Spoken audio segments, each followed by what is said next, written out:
We're looking for the Great Mujina Yokai! Do you know where it lives? Great Mujina Yokai? What's that? Huh? You've never heard of it? It's a sneaky monster that goes around playing tricks on people.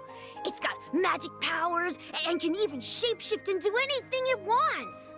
One time, the Great Mujina Yokai stole some rice from our house.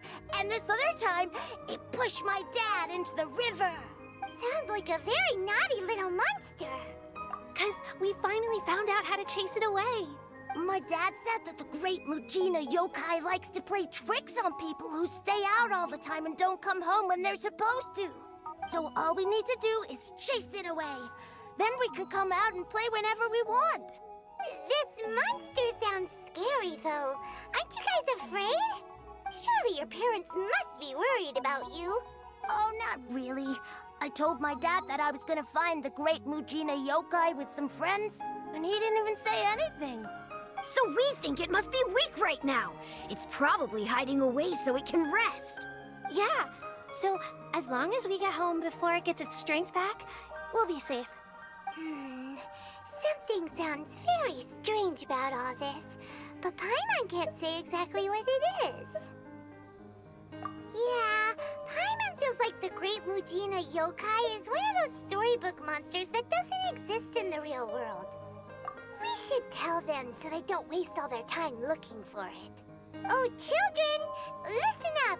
There's no need to go looking for the Great Mujina Yokai, all right? Because it isn't real. Huh? No way. That's impossible. My dad wouldn't lie to me. Your folks are just worried about you is all. They don't want you wandering too far from home because it's too dangerous. That's not true. The Great Mujina Yokai is definitely real. Yeah! Yoimiya's even making some weapons for us. And then she's gonna show us how to blow it up! Yoimiya, huh? Wait, as in fireworks prison break, Yoimiya? We told her all about the Great Mujina Yokai. She said we shouldn't be scared of it. We should learn how to chase it away instead. We've been waiting for ages now. And finally, Yoimiya said that today's the day!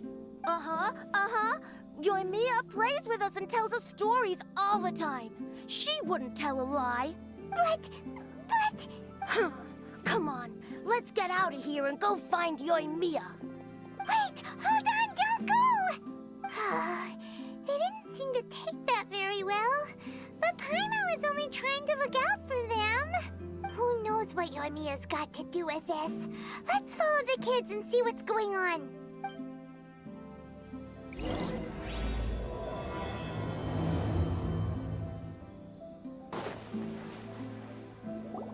Cheer up, guys. Don't be so down. She was only joking back there. How could the Great Mujina Yokai not exist, huh? But we've never seen it for ourselves. That's because the Great Mujina Yokai is extra powerful. And that's exactly why I need your help, isn't it? It's okay. Don't be discouraged. Hey, remember, if you want to be a hero, you gotta have patience. And wisdom, too. Even if you can't find it right now, it'll definitely show up before the fireworks show starts. So, remember to come and pick up your weapons from me before then, okay? No matter how powerful the Great Mujina Yokai might be, it's no match for my specially made fireworks. Just light them up and you'll scare it off no problem. It's up to you guys to protect your homes, your crops, and your folks.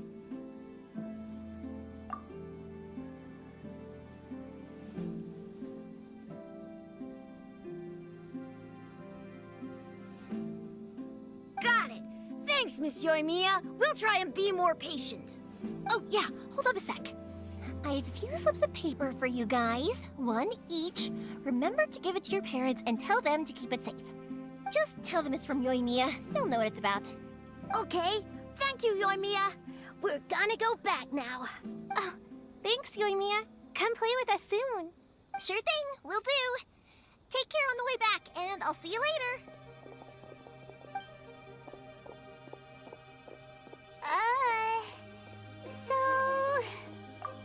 So it was you guys. I guessed as much from the way the kids described you. No worries, though. I'm not blaming you. The Great Mujina Yokai is pretty popular with the kids, so of course they're gonna get upset if someone tries to tell them it doesn't exist. Okay, but it definitely doesn't exist, right? Yeah, the first time I heard about it, I knew straight away that was probably something the parents had come up with to stop the kids from running off all the time. But when the kids asked me about it, I didn't want to break it to them. I just told them that it looks cute and likes to play pranks and doesn't hurt people. So, I guess now the kids' impression of the Great Mujina Yokai is mostly influenced by me. Huh. So in a way, this monster is all a product of your creativity? Maybe so. In any case, I'm not gonna be the one who exposes it. Sure, it's likely that the parents just wanted to stop the kids from staying out all the time, but they could have easily had other reasons too. If I just go ahead and tell them that the Great Mujina Yokai doesn't exist without knowing the full story, then who knows? I might be doing more harm than good. Besides, they're just kids. They should be allowed to believe it if it makes them happy. That's more important to them than questioning what's real and what isn't. Heck, I entertain my fair share of fantasies too. The fire diamond that spins around and shoots out lights that are all the colors of the rainbow. Ooh, the mist spirits that live far off in the mountains and guide you to fairyland if you can find them. I know that they don't really exist, but I still enjoy believing in them.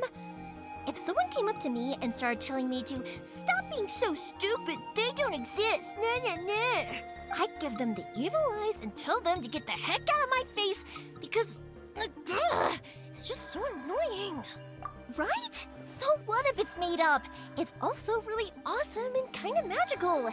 So it's not up to anyone else to tell me what's what. The things we believed and the experiences we had when we were young turn into our priceless treasures as we grow up. When you were kids, surely you guys believed in things like heroes who slew dragons and sacred swords that cut through darkness. It's the same thing. If we tear apart these kids' fairy tales now, what else do we have to tell them? That Inazuma's locked down, all the grim tales of the Vision Hunt decree? I think it's a bit too early for all of that. Yeah! Oh, way too early, for sure! Whether you understood me or not, don't you worry. I'll take care of the kids and make sure they stay safe. Okay, it's about time I headed back. The Naganohara fireworks show is just around the corner, and there's still a lot of things to get ready. Naganohara fireworks show? Is that hosted by your family or something? Well, yeah. I mean, that's why our name is on the event. It's well known throughout Inazuma. Oh, on the subject, are you busy these days? If not, then you should totally come along. I'll prepare an extra pretty firework just for you. In that case, come with me to Naganohara. We'll go see my pops. There's still a few fireworks to finish off before the show. Inazuma is home to the Yai Publishing House, and a lot of people who like to write stories too. In fact, most of what they write is based off of the kinds of fairy tales I was just talking about. A load of them have bad endings though. Like, the fire diamond will get put in a rich person's gallery where it will never be ignited again. Or, someone will see the mist spirit and not manage to catch it, but because they angered it, it'll never show itself again. The hero who slays the dragon becomes the next dragon. The sacred sword that once fought the darkness now becomes a doomsday weapon. I know these kinds of stories are all the rage nowadays, but I really can't bring myself to like them. If something's magical, it should be kept that way.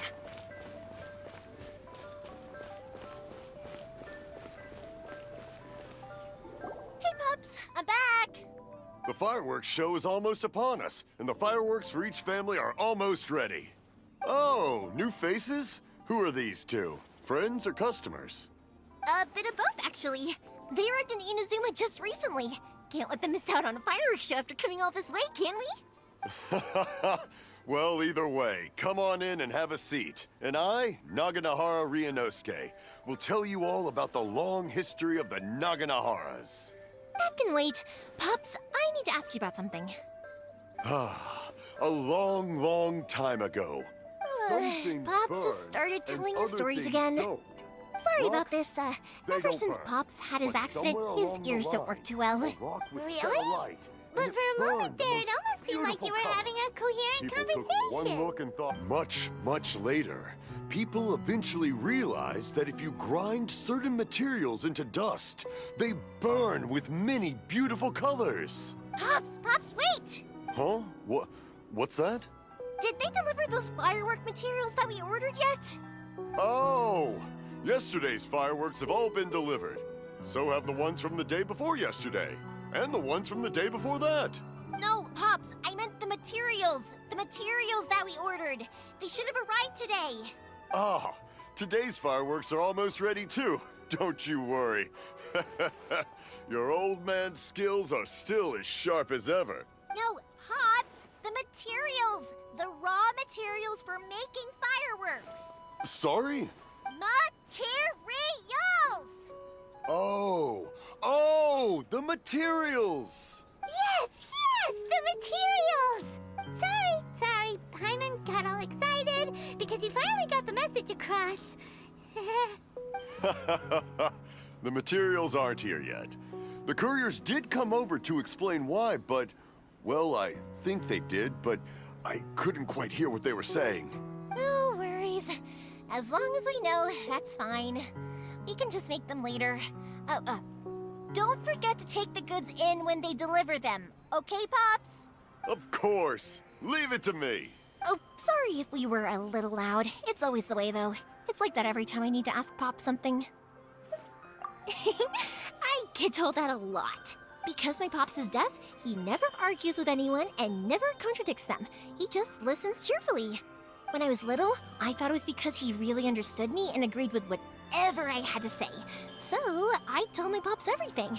Eventually, I realized that the reason he was like that was that he's deaf. But I still tell him stories every day. Huh? Why would you do that? It just makes me happy to see him smile, and it keeps him from being lonely, right? Anyway, more importantly right now, the fireworks show is right around the corner and the materials still haven't arrived. We need to think of an alternative. Yoimiya? Is that you? Oh, you scared me there! I thought I told you to be more careful before you speak. Sorry. Hold on, I'm coming over.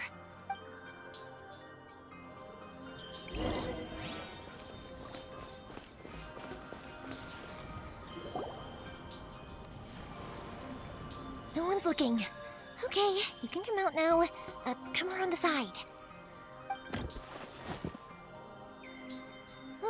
We're lucky that no one from the Tenryo Commission was around. Otherwise, we'd all be in big trouble. Sorry, I guess I was a little rash, but when I heard you come back, I just... Don't worry, Sakujiro. So far, at least, everything is going according to plan. We're going to look for firework materials shortly. While we're out, we'll sort out the boat situation for you, as promised. Thank you for all your help. He's one of our old customers. He came back to Inazuma from the outside world not long ago. While he was smuggling himself in, the Tenryo Commission found him and put out a warrant for his arrest. An arrest warrant? Shh! Keep it down! We don't want to draw any unwanted attention. If Sakujiro was caught, there's no knowing what crimes they could charge him with. All we can do is find him a boat and send him out of Inazuma again. Yeah, we know it's going to be dangerous, but there aren't many other options left. What if the boat capsizes? Drowning is really scary. If things are this bad, couldn't you have just not come back in the first place? Well... there's something I felt I had to do. But as soon as I got back, I started hearing about all these unbelievable changes. I had made my mind up originally, but now I'm not sure anymore. I didn't want to cause any trouble for Yoimiya or Mr. Ryunosuke, but I'm very grateful to them for taking me in. Hey, no worries. You're more than welcome. Remember what I said? As long as you've got that little piece of paper, you'll always be a valued customer of the Naganoharas. Little piece of paper? Yep, the same paper slips as the one I gave to the kids earlier. Whenever a customer orders fireworks for a commemorative event, we always include a little paper slip with the goods. Only people from inside my family can understand what's written on it. It's the recipe for the fireworks they ordered. If someone shows a Naganohara that paper slip, we guarantee we can make the exact same firework as the original one they purchased, whether it's 10 or even 100 years later. Wow, that is so awesome. It's a family tradition. All our regular customers know about this. The slip I have is from back when my parents ordered fireworks from Mr. Ryunosuke. Now that I think about it, it must be nearly 20 years ago. I would have thought that things would turn out the way they have. It'll be fine. Escaping in a boat is just a last resort for if there's no other way. I'll still try and come up with a different solution, because it'd be much better if you could stay in Inazuma. Whatever their reasons might be, if our customers come to us looking for help, we're not about to leave them high and dry. Thank you. This way, I still have some time to consider my options. All right, well, let's not stay out here in the open for too long. Hurry up and get back inside. I'll let you know as soon as I have an update for you. All right, I'll leave it to you then, I guess. It's a shame. They still wouldn't give him a permit, even though he was born and raised in Inazuma. Speaking of, you guys only got here recently. How did you manage to get a permit? Even then, we only got through thanks to some help from Miss Hiragi Chisato of the Kanjo Commission. I see. So you had big shots helping you. I guess that won't be of much help to Sakujiro. I just wish the commissions could be a little bit more flexible. I bet nowhere else you've been is quite like Inazuma, huh? Well, no matter what, I have to find a way to help him. I'm sorry. I invited you to come watch the fireworks, but now I have to run a few errands. You don't have to join me if you don't want to. I can go sort out the firework materials in the boat by myself, and then you can come meet me back at the house later. Oh, cool! Then let's start with Sakujiro's boat. We can chat along the way. Oh yeah! If it's fine with you, can I ask how you two first met? She saved me from drowning this one time, and after that, we started traveling together. Why do you ask? Nothing. I'm just quite envious of your relationship. If my pops had a person like you around, his being deaf wouldn't hold things up all the time. Why do you look so excited? Because you said person and not floating child or mascot.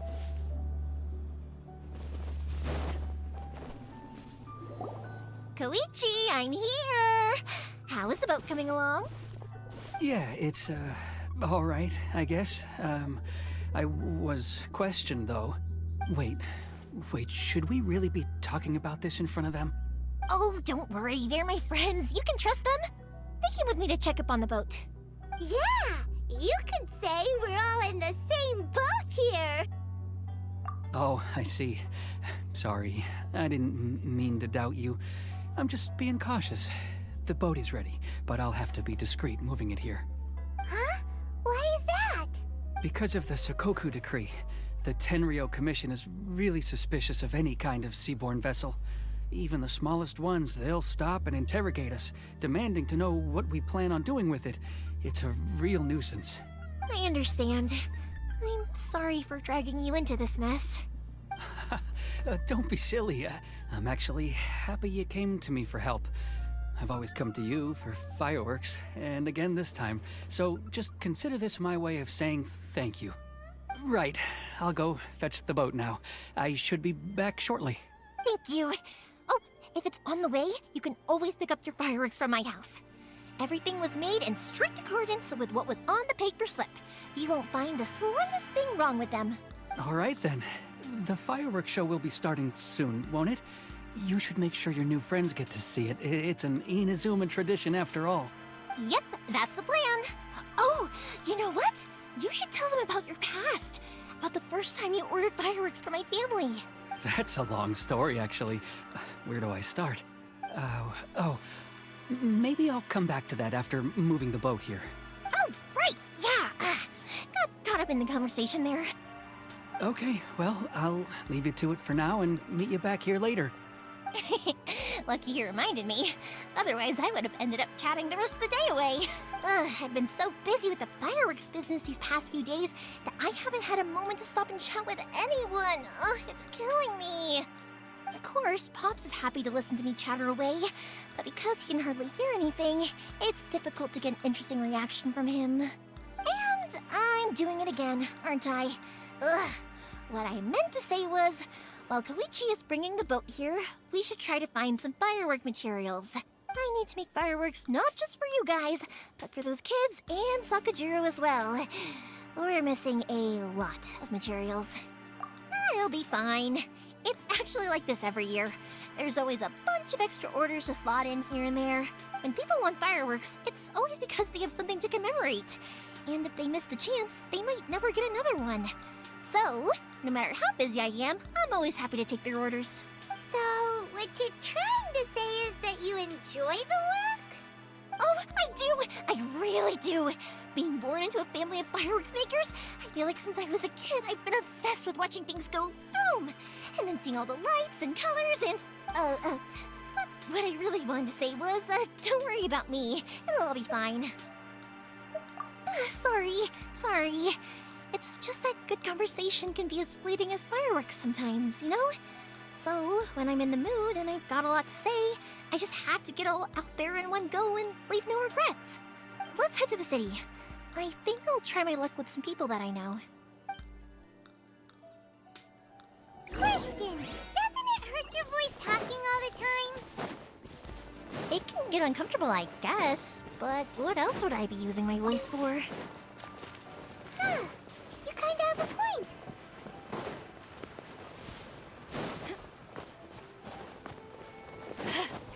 Ah, here we are.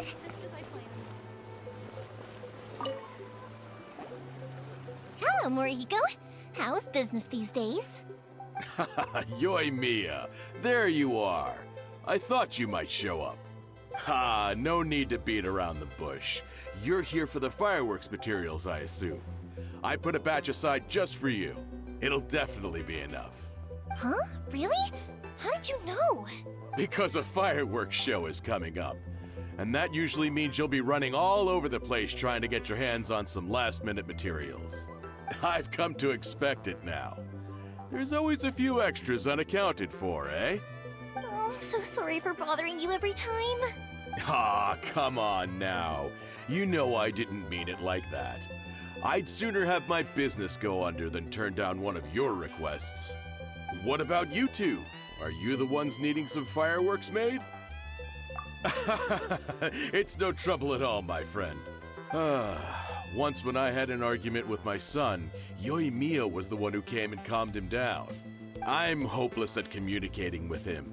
If it wasn't for Yoimiya, who knows? He probably would have run away by now. Nah, he was never gonna come to that. He's a sensitive kid and he cares a lot about your feelings. It's just, he doesn't know how to express it. Maybe if you turn that frown upside down once in a while, he might feel more at ease. Yeah, I guess I'm probably too serious around him. Which is strange, because I don't think I'm anything like that when I'm talking with other people. Don't worry about it. No one's perfect. If you have any more trouble in the future, just come to me.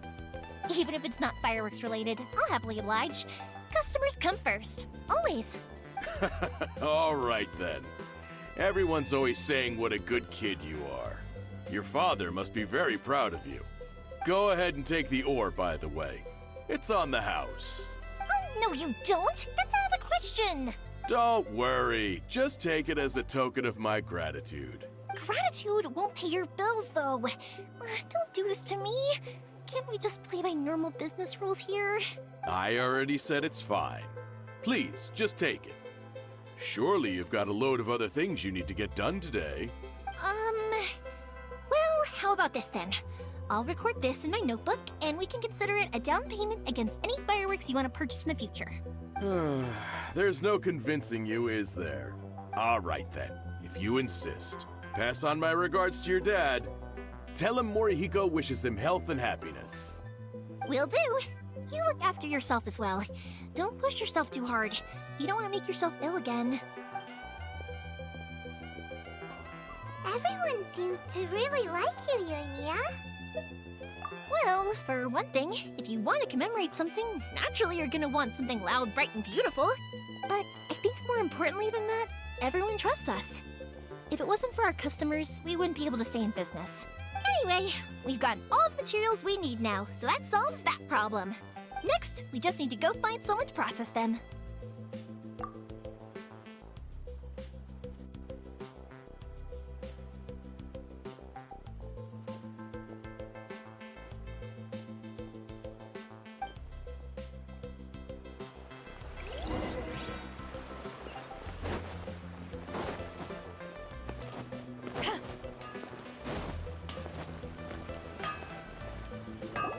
Hajime! Mr. Aminoma, it's me! Ah, Yoimiya. If I'm not mistaken, you must be here for some firework materials. Seems like everyone knows how busy Yoimiya gets leading up to the fireworks show. I'm very sorry. Would you be able to wait for a while? I have quite a backlog of weapons orders right now. Don't worry, wait, actually, yeah, that could be a problem. Some worries. How about this? Do you need a hand? As long as we can get through your orders, you can help me process my ore, right? That will depend on my master.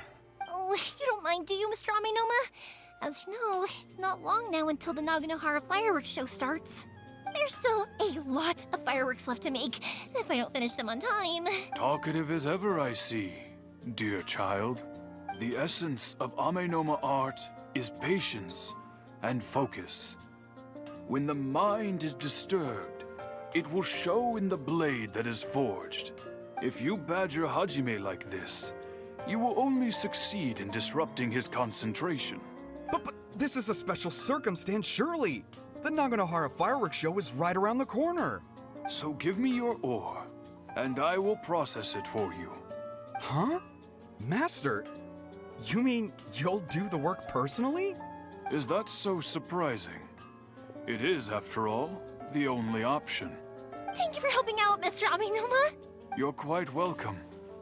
The Naganohara fireworks show is an important event. This I know well. In addition to this, I am indebted to Ryunosuke for all the business he has given me. But Yoimiya, you should plan things more carefully in the future. Do not rush everything at the last minute. I'll try my best. In the future, I'll get some extra materials in to cover any unexpected changes of plan late in the day. Though for you, dear child, no matter how much you prepare in advance, it may never be enough. Excuse me. I will be back shortly. Wow, Mr. Aminoma! Just look at the shape and size of these grains! It's beautiful! I'm at a loss for words. It's been a while since I've seen you take up your tools, but it looks like your craft hasn't degraded one bit. Of course. I have studied these techniques my whole life. They are impossible for me to forget. So have Amenoma Art and Naganohara Fireworks been working together for a long time already? Back in the day, it was my master, and Ryunosuke's father. The people may have changed from one generation to another, but the ingredients required to make fireworks have remained the same. Hajime, in the future, this will be up to you. I know. All right, I won't bother you guys any longer. Oh, remember to come and watch the fireworks. Okay, time to head off. Twitchy probably isn't back just yet, but let's go wait for him.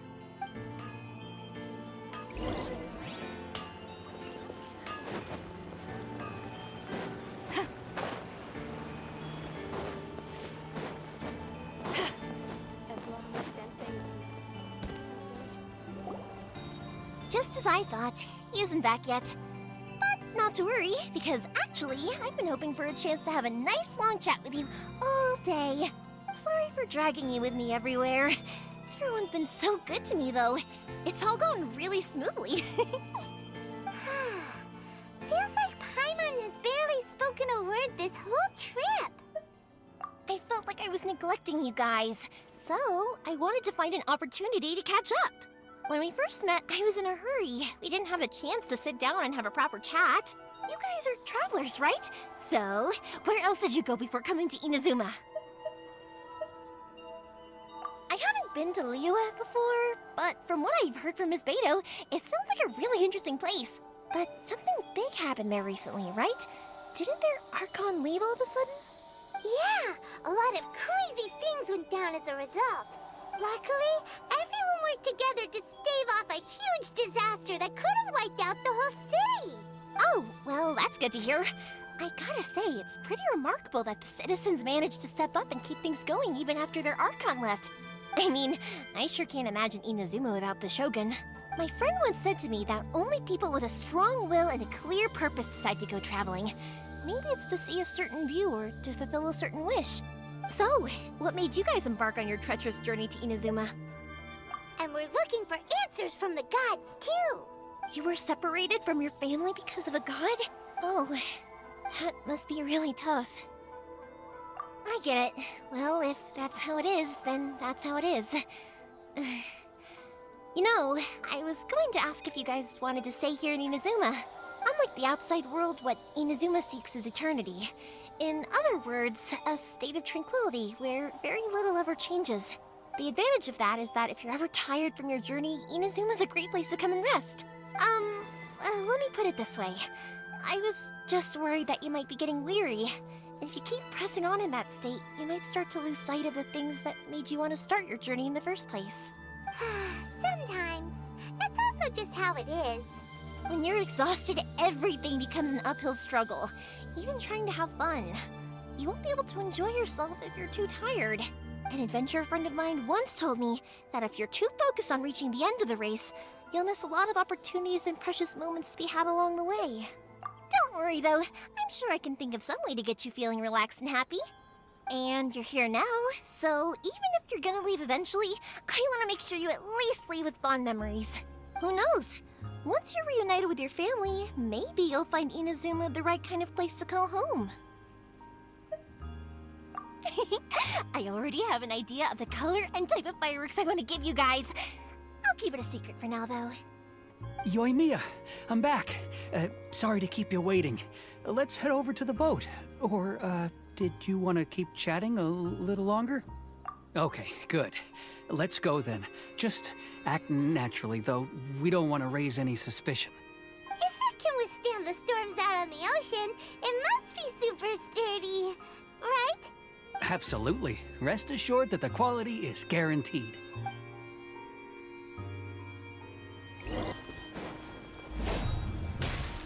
That's way too small. Can't be helped, I'm afraid. This is the biggest and sturdiest boat that I can provide. It's built from the finest Inazuman timber. Still, I'll be the first to admit that if he's planning to ride this into the storm, it's going to be exceedingly dangerous. I'm also hoping Sakajiro won't have to use it. It's just there as a last resort. I gotta say though, Koichi, it feels like your craft has improved once again. I'm not the one you should be praising. It's all thanks to the guys who kindly pitched in. To avoid detection, we each worked on our own materials separately, then assembled them secretly in the night. This is the largest we could afford to build. Any bigger and there's no way it would pass the Tenryou Commission's inspection. Let's store the boat here for now then. I'll fill Sakajiro in when I get back. He'll need to make some preparations before setting sail. Uh-oh. Paimon feels really worried all of a sudden. Doesn't helping Sakajiro make you a collaborator in the eyes of the Tenryou Commission? Maybe it does, but I knew what I was getting into from the moment I agreed to help him. My family has pretty good connections with the Yashiro Commission. We work very closely with them. And whenever there's a national event of any sort, the other two commissions come to us too. As long as I'm polite and respectful and don't cause a fuss, they won't look to cause trouble for me either. And anyway, to your point about collaboration, you've been helping out too, right? That's true. This was all a collaborative effort. Wait. Oh no! Ah, so you're seasoned crooks already, eh? Don't know what I was worried about then. Anyway, thanks for everything, Koichi. And your fireworks are ready, so just go pick them up from my house whenever you want. While you're there, you can get my pops to settle the boat construction fees. Oh, don't worry about paying anything. Third Sis would be sure to scold me if she found out I'd taken Mora from the Naganoharas. Who's Third Sis? Let me explain this one. It's a story my pops told me. There used to be a thriving merchants guild in Inazuma. It got really prosperous. At one point, there were a dozen or so kids born around the same time to the families of the guild. They all grew up together, each of them learning their respective family's business. They were a tightly knit group of friends. But eventually, they all grew up and decided they each wanted to go into business themselves. It was inevitable that business would send them all to different corners of the world, and that they'd have far less opportunity to see each other in the future. That's right. Just before we went our separate ways, the eldest of the group suggested that we should all go watch some fireworks together one last time. They were all very ambitious types, and each had their own knack for doing business. One by one, they left, until Koichi was the only one of them remaining in Inazuma. After that, he hardly saw them. But whenever one of them did come back to visit, fireworks would always be involved. Yeah, no matter how close you and your friends are, there's always gonna be some distance after being separated for a long time. But as soon as the fireworks lit up the sky, it'd instantly take us right back to our childhood, and we'd be chatting away like in the old days. To us, those memories are eternal. Oh, so this is what you meant when you were talking about commemorating things. Yep, that's exactly right. That's why I can't let people down when they're counting on me for their fireworks. Anyway, I need to go update Sakujiro. See you, Koichi. Thanks again for your help. Yeah, I should get out of here too. I don't want to get caught red-handed. Okay, story time.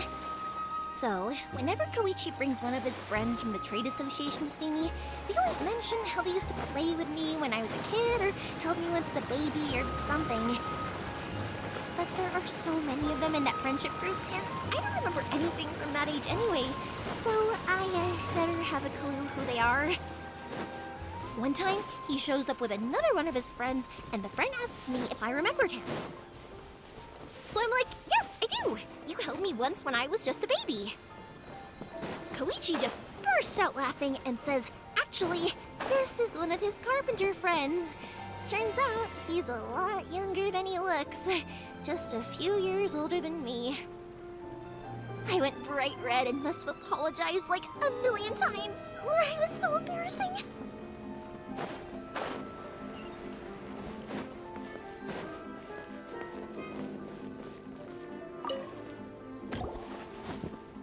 The boat is ready and waiting. I'll mark the location for you on the map. Before you leave, I recommend that you pack some food and water. You can never be too prepared. After how much effort it took to get back in, it's hard to convince myself to leave again. Especially when I'll be going up against the stormy ocean on a tiny little boat. My prospects don't look great. Well, they won't look much better if you get caught by the Tenryo Commission. I'm afraid that sooner or later they are going to find you here. Time is starting to run out. I'm sorry. I'll make sure to get out of here before they come. I promise I won't cause you and your family any more trouble. I didn't mean it like that. If we ever ran into any problems, I'm sure I'd figure something out. But if the Tenryo Commission does catch up to you, then make a run for the boat. Okay, I won't let them catch me. But... no, I guess this whole trip was a waste in the end. Why did you want to come back to Inazuma anyway? Is there something you wanted to do? I didn't used to like this place at all. That's why I left. But looking back on things now, I was really just running away from my responsibilities. Once I started to realize that, I got restless. I couldn't stop thinking about the people and the things I'd left behind. So forget it. What does it matter now? It's too late anyway. I originally wanted to make up for all my regrets, but instead, I found myself in the situation I'm in now. What a pity. Talk to us about it. Maybe we could... If only there was no Sakoku decree, huh? Anyway, don't worry. We're not going to bother you about it. We'll keep trying to buy you as much time as possible until you reach your final decision. The Tenryo Commission. If only they weren't so overzealous, there might be a way. Oh, that's right!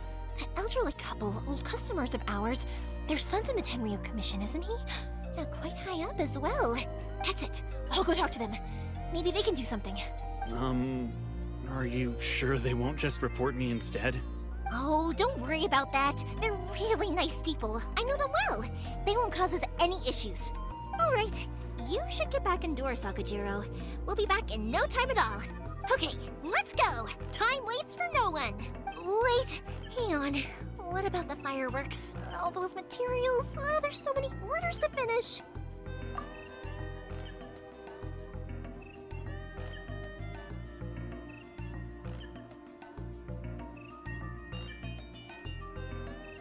Pops! Pops! No, never mind. I know. I'll write him a note telling him to sort out the fireworks. Ahem! Why did you cut Paimon off earlier? Because what he needs isn't an answer, just time.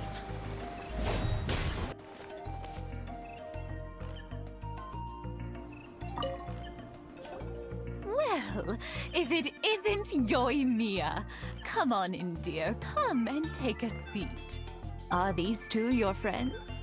Yes, they're travelers from afar. Outsiders have a very difficult time getting into Inazuma nowadays.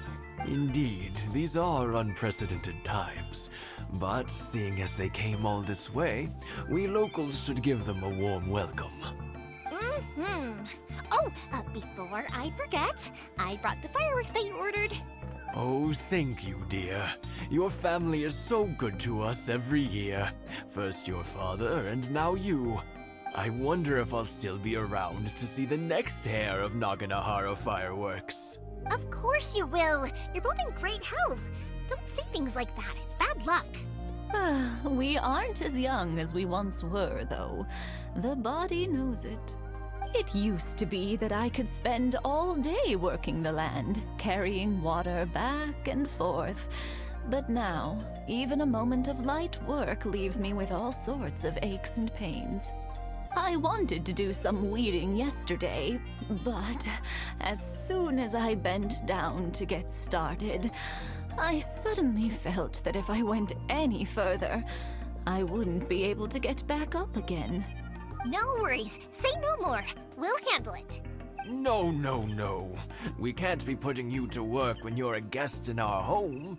I'll just go fetch the tea and some snacks, and then we'll continue our conversation.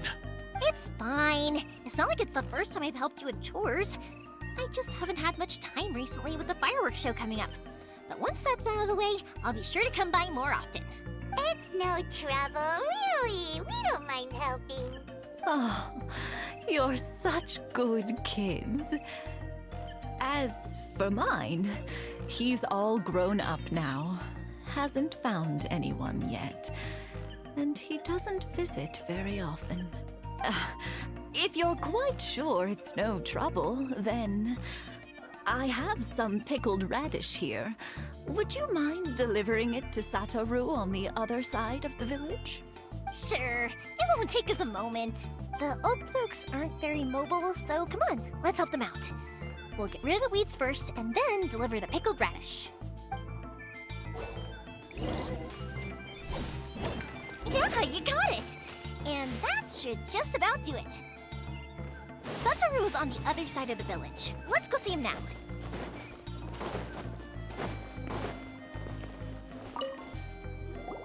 Hey, Satoru. How have you been? Keeping well? Yeah, same as usual. Not much has changed. You're looking full of life, as always. All thanks to the support of our loyal customers. The family business just keeps getting better and better. We sold some fireworks to Liyue a while back, and word is they were a real hit. So it looks like we'll be getting more business from over there in the future. That must mean a lot more work for you, though. Are you sure you and Mr. Ryunosuke can manage? If it gets too much, don't forget, you can always ask me for help. We should be fine. I think we can cope. Oh, yeah. This is some pickled radish from Mrs. Imatani. Oh, wow, thank you so much. I never used to be a fan of pickled radish, would you believe? But then I tried some of Mrs. Imatani's homemade stuff and I couldn't get enough of it. It's a family staple now. Speaking of your family, how's everyone doing? They're doing well. We have the occasional heated argument, but I guess that's every family ever. Being close to family is better than never getting to see them, even if it does mean putting up with some conflict. Now, Mr. and Mrs. Imatani seem to have a great relationship, but still, they must get lonely with their child never visiting. Huh, they didn't seem that way to me. I think they're just used to it. You make a good point, though. I should drop by more often in the future. That way, they won't get so bored. Oh, I'm sure they'd love that, as would all of us in Konda Village. You're always welcome here. Thank you! Now that we finished all the chores, it's time to talk to the Imatanis about Sakujiro.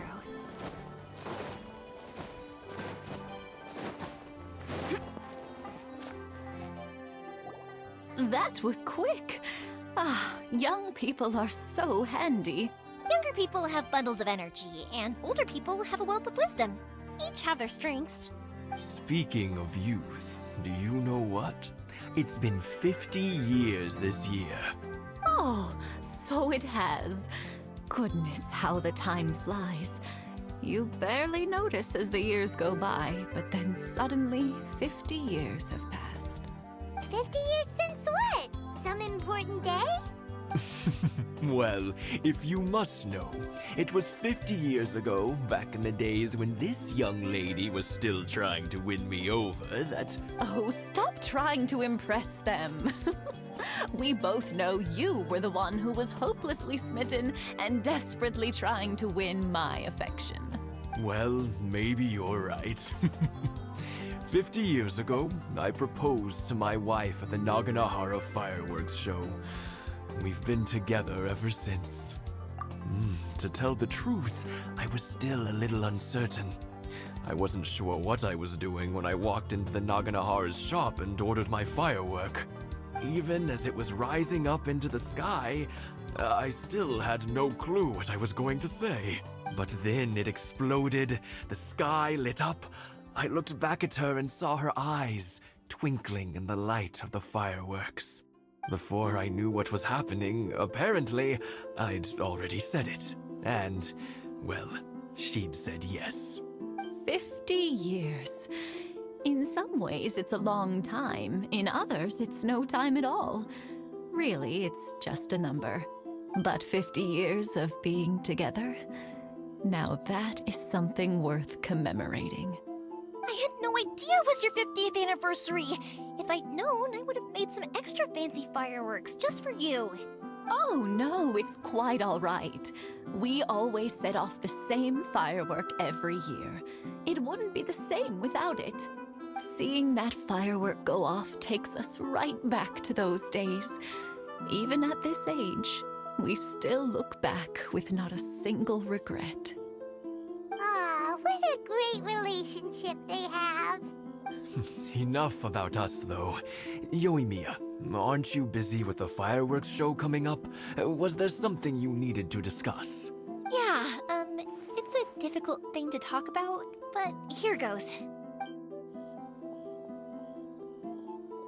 Sakujiro. So he came back. Huh? You know him? He was our boys' best friend when they were young. They were inseparable. They grew up together, shared everything with each other, and went everywhere together. But one day, they had a terrible argument. Sakujiro seemed to feel that Inazuma was too peaceful, and wanted to see what the outside world was like. But our Keisuke took after his father and mother. He felt that there was nothing wrong at all with being peaceful. You know what children are like. They get terribly worked up about these sorts of things. In the end, Sakujiro stormed off, and that was that. I see. Keisuke said nothing to me or my wife about the fight. We could sense that he was very hurt by it, but he didn't want to talk with us about how he was really feeling.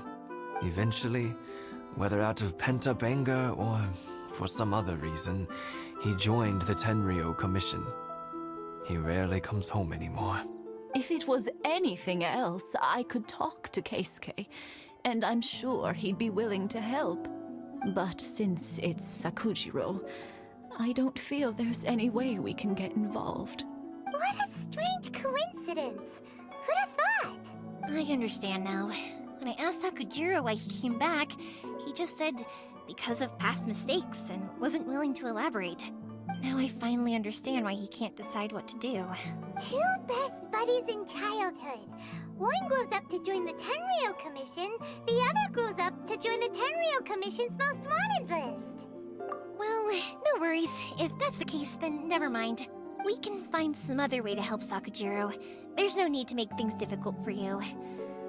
This sounds like something for Sakujiro and Keisuke to resolve between themselves. Yes. It'd be so nice if they could go back to the way things were. I think after all these years, they ought to let go of their grudges. Well, can't say we didn't try. I'll let Sakujiro know after we get back. Yoimiya, something bad's happened. Some people from the Tenryou Commission came by. Huh? Why? Do they know? Pops, are you alright? They didn't do anything to you, did they? I told them the show was starting soon and the place was filled with fireworks, so they shouldn't go in because it's a fire hazard. But they didn't listen. It seemed like they knew Sakujiro was inside. Luckily, Sakujiro heard them coming in time and managed to escape through the window. The Tenryou Commission wasn't able to capture him. Oh, this is bad news. I don't think Sakujiro had enough time to make his mind up. Pops, did you see where he went? Oh, the Tenryou Commission will definitely be chasing after him. Good point. Names. Reading names. Suddenly showing up like this, surely it must be Keisuke's doing. The Commission wouldn't normally cause this big of a fuss over a stowaway. Sorry, my ears are no good. And I didn't get a good look at them either. If you're wondering which way they went, they left the city. I wish I'd caught their names. But I didn't hear a thing. As it happens, I did. I was getting some ore from my friend's place and happened to bump into them on the way over. I think their leader's name was Keisuke, just like you said. Just as I thought. Thanks. If Sakujiro still hasn't made up his mind, those two running into each other won't solve anything. And even worse, there'll be no coming back from it for Sakujiro. We can't let that happen. Come with me. Let's track them down.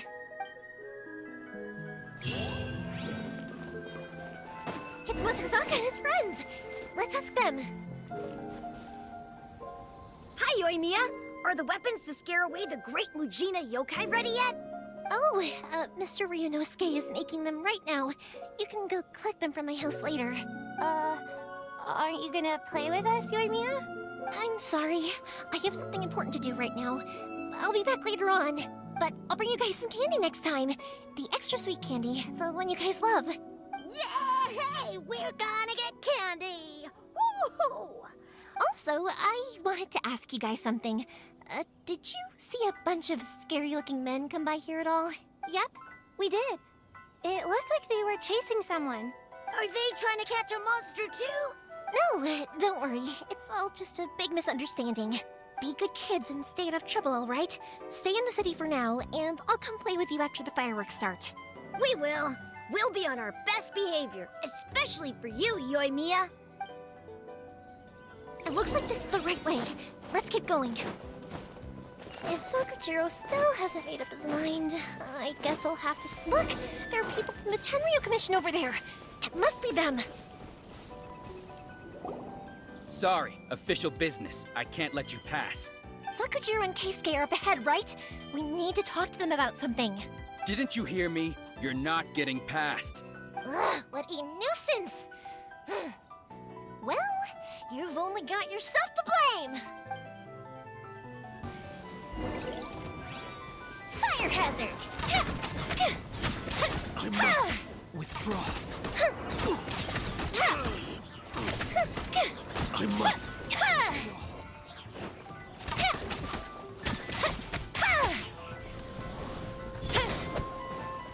That didn't count! The fuse is lit! I must withdraw. I must withdraw. Here come the fireworks! Fire hazard! I must withdraw. How dare you impede the work of the Tenryou Commission? You will be punished for your actions. There is nowhere you can escape justice. Not even at the edges of the world. Look at that! The one with the loudest mouth had the fastest feet. We can't waste any more time on these guys. Let's push on. They should be just ahead.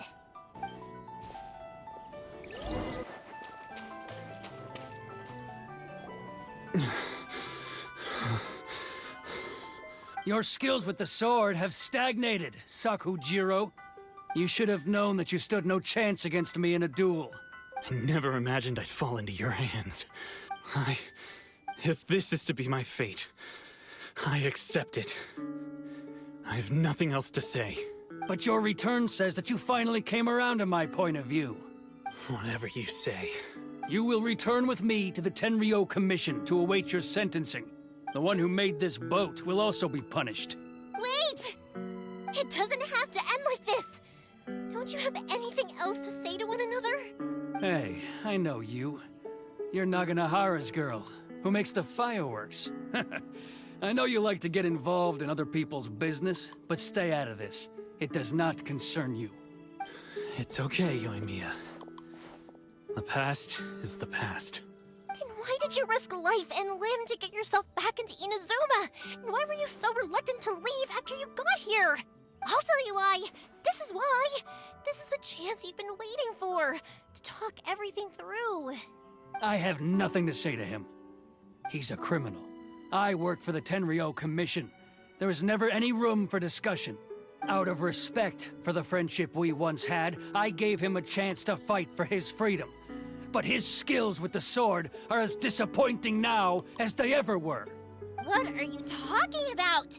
And just who do you think you're kidding? You left all your subordinates back there to guard the road, making sure no one else followed you here. Seems to me like you were hoping for a chance to talk. I can see it in your faces. You both have so much to say, and you're just gonna choose to keep it all inside? Tuh. Don't flatter yourself. What would you know? Yoimiya, leave it. It was just my wishful thinking. No, I won't leave it. I will not stand by and watch when you haven't even done anything. Keisuke, you seem to like settling things with a duel, so let's do it your way. I challenge you to a duel. If I win, then you need to say everything that's in your heart. No more running from your feelings.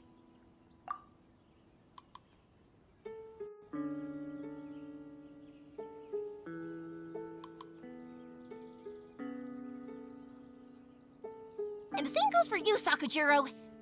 If I win, you will tell Keisuke exactly why you came back, no matter what the consequences are. You have to tell him everything. If you don't say anything now, you may never have another chance. And if you lose? Then I'll admit to collaborating with Sakujiro and accept the Tenryou Commission's punishment. Yoimiya. I accept. Let's settle this with a duel. Sir, we're here to back you up. Back up? Duels are supposed to be one-on-one! All right, that's it! Let's help Yoimiya! We can't let her fight them all alone! Eyes on me! Illusion shattered! Let's dance! Fire hazard! Sir, they are too strong. We need more men. Stand down. What? I thought I told you to stay away. Now stand down. Yes, sir. Sorry.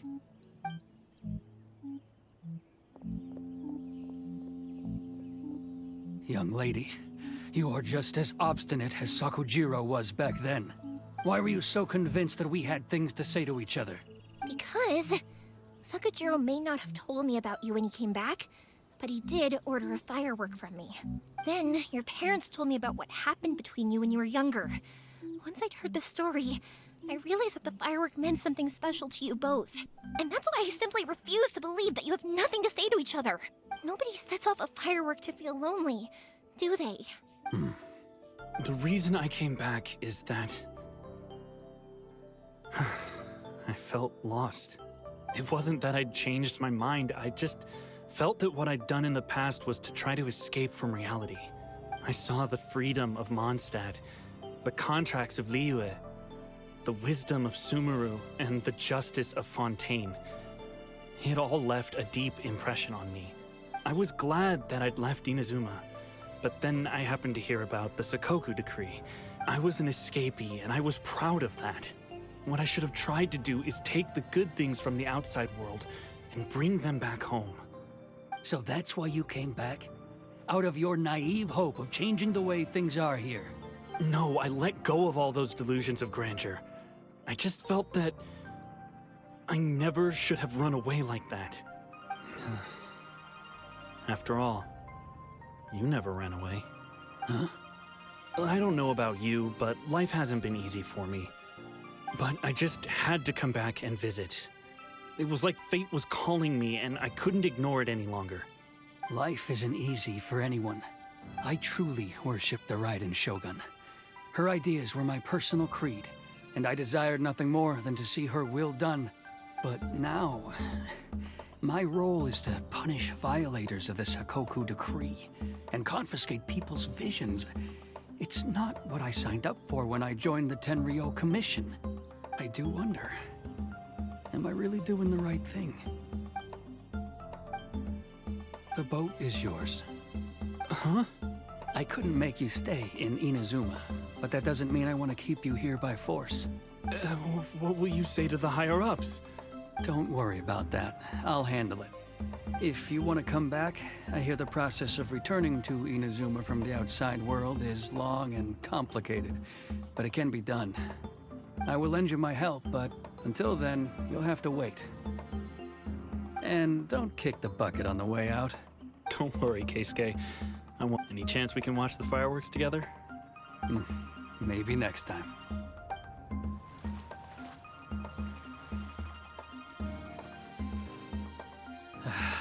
I'll be demoted for sure. It's not like me to give in to childish sentiment like this. I can't explain why I went through with it. It's the one that Sakujiro planned on using for his escape. I asked Yoshitaka and the others to transport it here, citing the temporary contraband storage clause. Forcing Sakujiro to this spot was also something I had planned all along. It's just like you said, Yoimiya. Even though I hadn't fully made up my mind, my actions betrayed my intent. But I think you did the right thing. And look, now you've managed to resolve the grievance in your heart by talking about it. I understand now. Thank you. I didn't know you were quite so perceptive. You saw right into what I was thinking. That's only because I know your parents so well. They're both really nice people, so I didn't think the apple would fall too far from the tree. I had heard there was a new Naganohara running things these days. Little loud and reckless, maybe, but you live up to the family name. By the way, Naganohara Fireworks can reproduce the firework that the two of us set off back then, right? Would you be able to make one for me? Sorry, no can do. Without the slipper reference, I can't make the same one again. And I'm afraid Sakujiro is the one with the slip. Ah, I see. Never mind then. Don't get too down just yet, though. I mentioned that Sakujiro ordered a firework from me, didn't I? I can't make another one, but I'm guessing Sakujiro probably won't be needing his anymore. It'd be a shame for it to go to waste, so I'll make an exception and let you set it off instead. Thank you very much. No worries. And don't miss out on the start of the fireworks show. Yoimiya! The way you took command of that whole situation was amazing! What can I say? I like to talk. I'm a strong believer in the power of words. If you're not willing to communicate, then the problem just sits there. If you just keep staring at it without doing anything, eventually you'll watch every last opportunity to resolve it slip away before your eyes.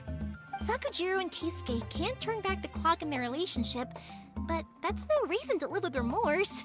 Anyway, follow me. I'll bring you to the perfect place to watch the fireworks. My pops will set off the firework that I wanted to give to you.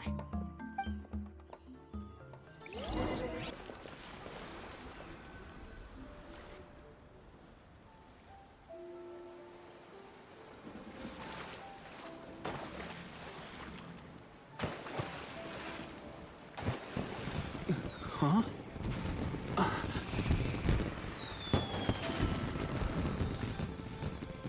Oh.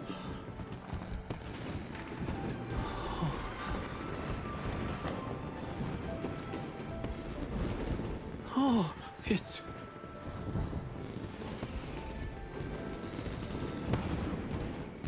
Keisuke.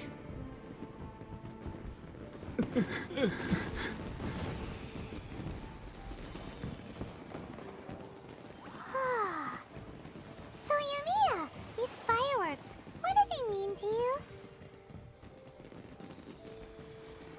Yoimiya? Shh. Huh? Oh.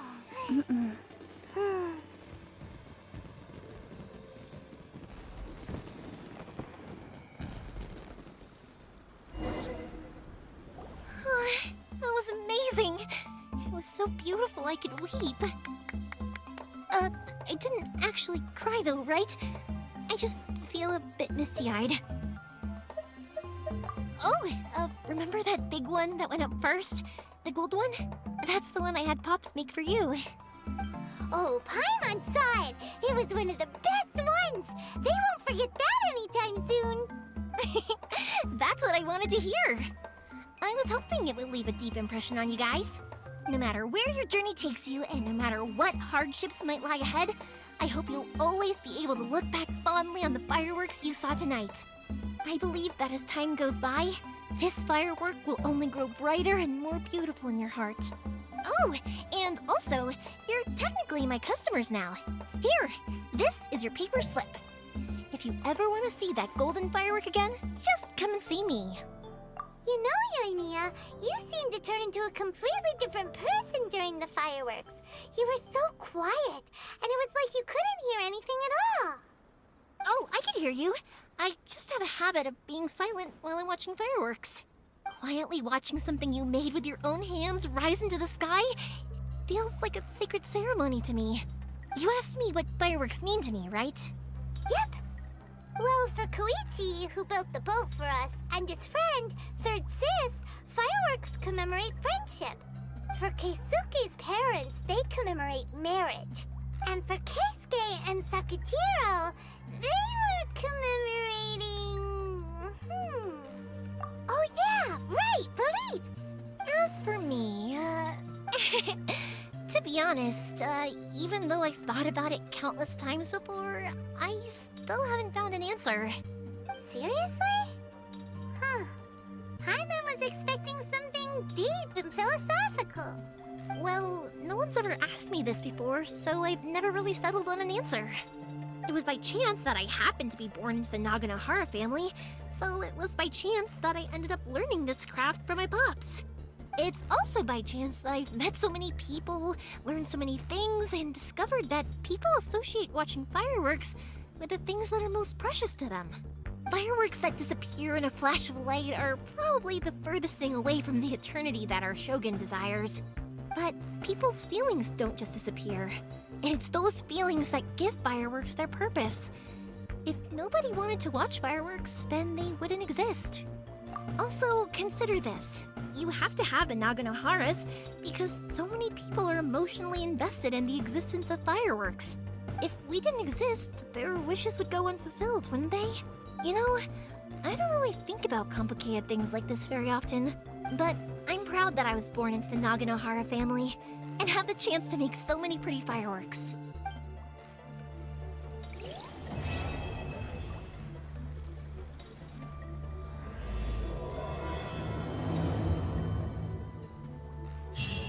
Inazuma is not such a bad place.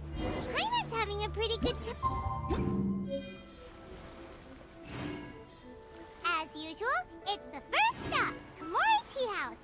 Are you ready to head over? We've been to so many places lately. What do you say we take a day off from adventuring and just find somewhere nice to relax? Let Paimon think. Where are some nice places we could go? Oh, why don't we pay Cloud Retainer a visit at Mount Outsong? It's been a while since we last saw that illuminated bird. She's always the one popping up out of nowhere and scaring us half to death. So let's surprise better this time. Here we are, right outside our place. Do you still remember the first time we came here? We even brought offerings and everything. And when we told her that Rex Lapis had been assassinated, she immediately threatened to squash Liyue Harbor. Paimon thought she'd be impossible to get along with. But now that we've spent some more time together, she's really not like that at all. We probably don't need to bring any offerings now that we've gotten to know her pretty well, right? Still, Paimon's got some snacks around here somewhere, so if she really wants something, we can just use that. Huh? Traveler, did something catch your eye? Whoa, what a pretty lady. Is she also here to visit Cloud Retainer? Yeah, you're right. All it takes is one look and you can tell she's someone special.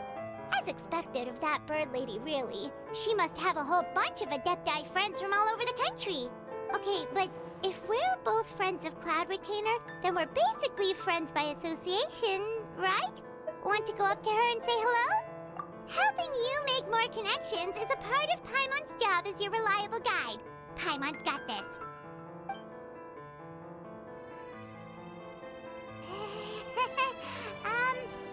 Hello? Paimon is Paimon!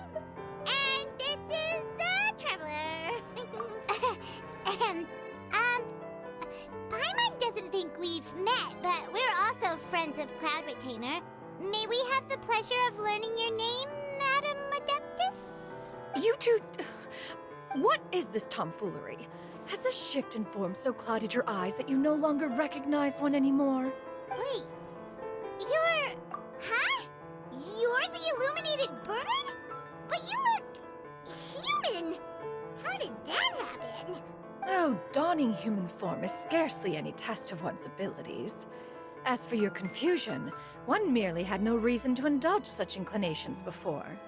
So, you're indulging now because? Well, one has made plans to pay a visit to some disciples at Liyue Harbor. Taking on a human form for such a trip is simply a way to make matters less conspicuous. You? Worrying about keeping a low profile? You're the one who likes to pop up out of nowhere all over the place! In fact, Paimon can think of several examples, like that time when you suddenly appeared on top of a roof without any warning, or...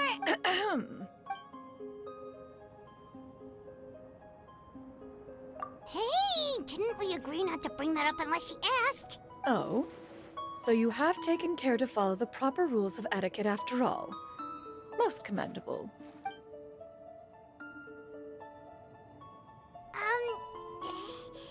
Well, this is all Paimon's got. You don't mind, right? One has never found oneself lacking in basic comforts. On the contrary, it is the gesture that one values above all else. So long as you've shown proper respect and consideration, the quantity or quality of the gift is but a trivial matter. That kinda makes Paimon feel a little guilty for trying to keep them for herself. Anyway, where were we before you reminded Paimon about the gifts? Ah, right. So by disciples, you must mean Ganyu and Shenhe. It's also been a while since we last saw them. Maybe we can come too. One planned to extend the invitation even if you had not raised the matter yourself. Shenhe and Ganyu should be quite pleased to see you again. However, one would first inquire as to the reason behind your visit here. You have cause to seek one's company? Yeah, we just found ourselves missing you and wanted to see how you were doing. We were hoping you'd tell us one of your stories. Who knew we'd run into your human form while we were at it? Is that so? If there are no urgent matters at hand, then let us make haste for Liyue Harbor. Ganyu is likely still working at Yuehai Pavilion, so that shall be our first stop. Sounds great! Then let's all go to Liyue Harbor!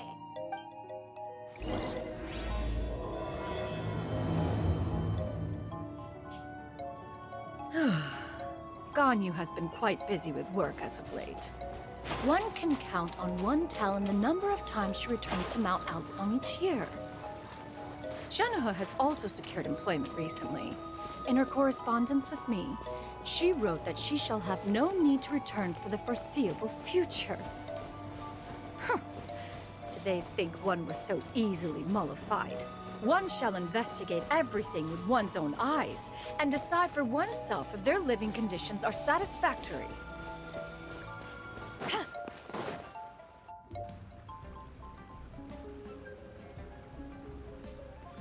We're almost at Weihai Pavilion.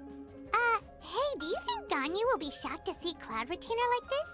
Guess we have no idea if Shenhe and Ganyu have ever seen her in this form before. Wait, where did she go?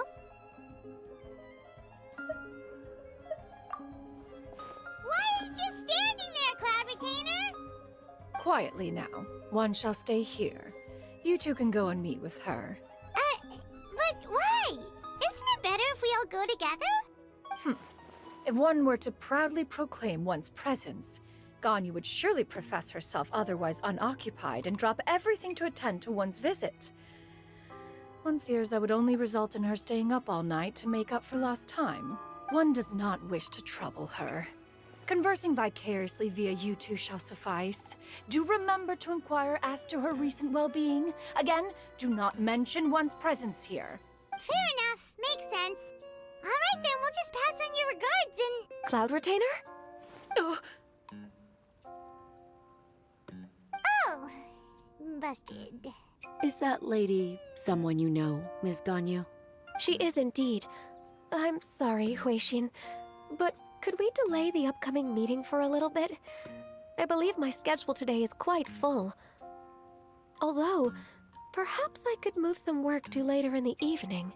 Oh, not to worry, Miss Ganyu. I'll make the necessary arrangements right away. Thank you, Huixin.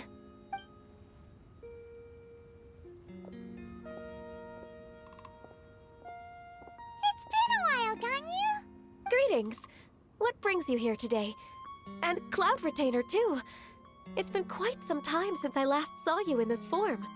You are quite mistaken. One is not acquainted with this Cloud Retainer of whom you speak. One is simply a mere mortal passerby. Huh? Seems she's not buying it. That was but a simple test. One did not expect you to be able to recognize one so easily, especially after so many years of only seeing one's other form.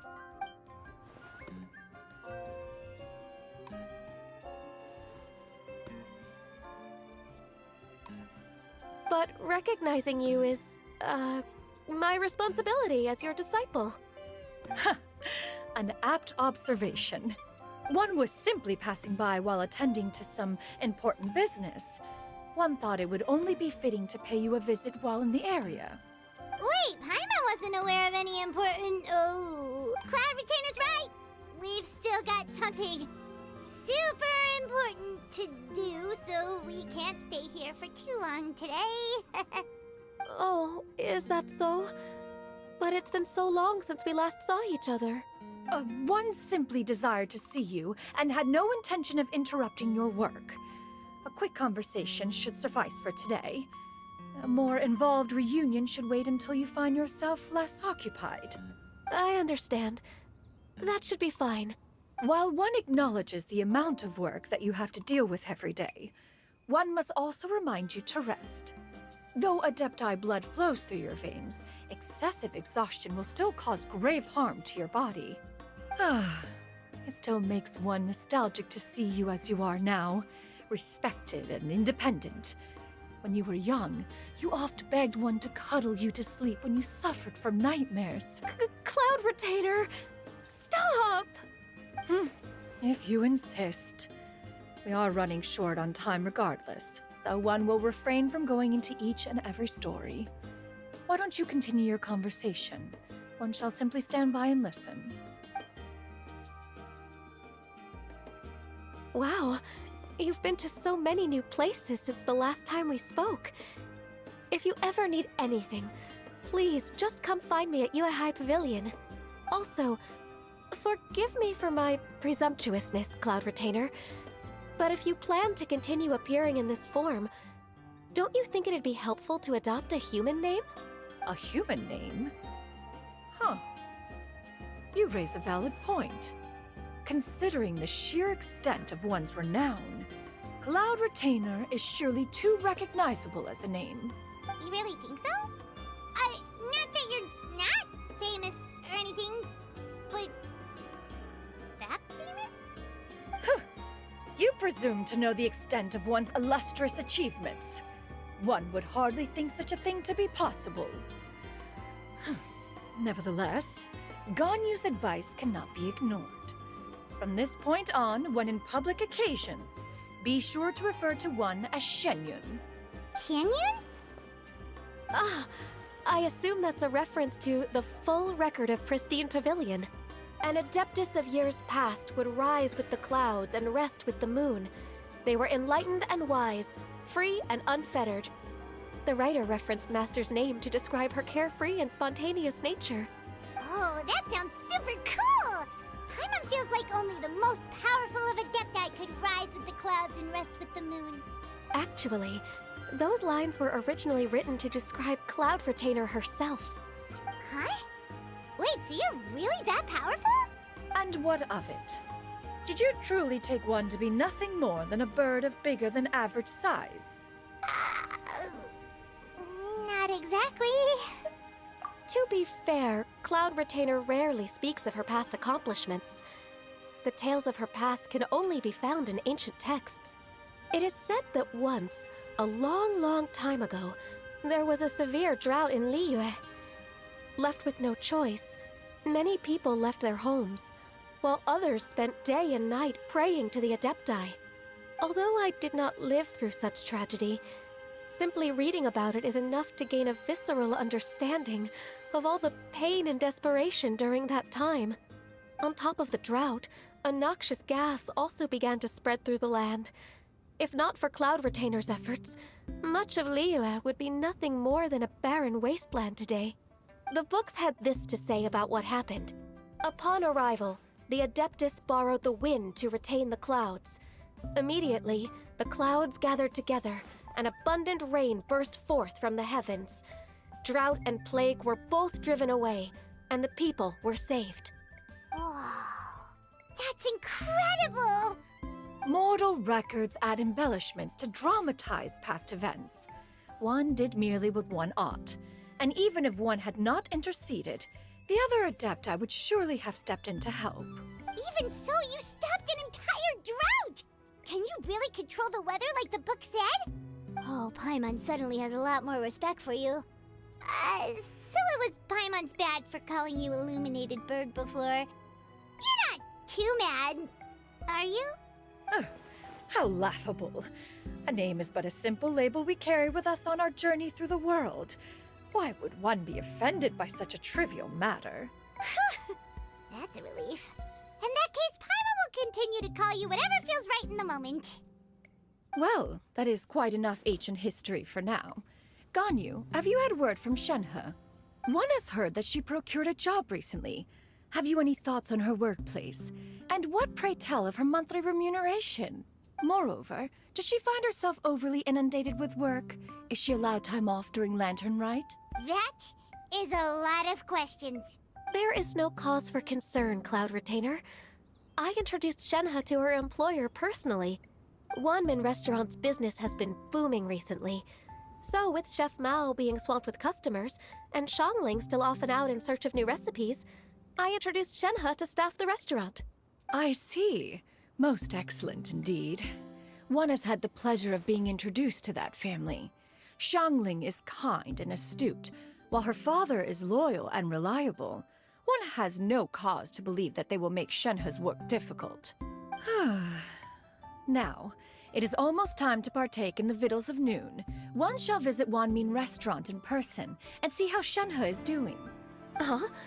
But didn't you just say that you had something important to do? Can that wait until after we've eaten? You may return to your work, Ganyu. One shall see to this matter on one's own. There will be many an occasion to dine together in the future. One is certain the opportunity shall present itself most readily. Of course, Cloud Retainer. Please take care. Traveler, Paimon, I'll see you some other time. See you around, Ganyu! Paimon was pretty quick on the uptake there, don't you think? As soon as you mentioned important business to attend to, Paimon realized that you were just looking to cut the conversation short and not take too much of Ganyu's time. Is Paimon right? No, in fact, it was not an excuse. One is indeed visiting Liyue Harbor for an important purpose. Wait, for real? The moment is not yet upon us. Still, the truth will be revealed to you in time. Huh. She really seems to be playing up the whole mysterious Adeptus thing right now. Is it because we just heard that cool story about her powers?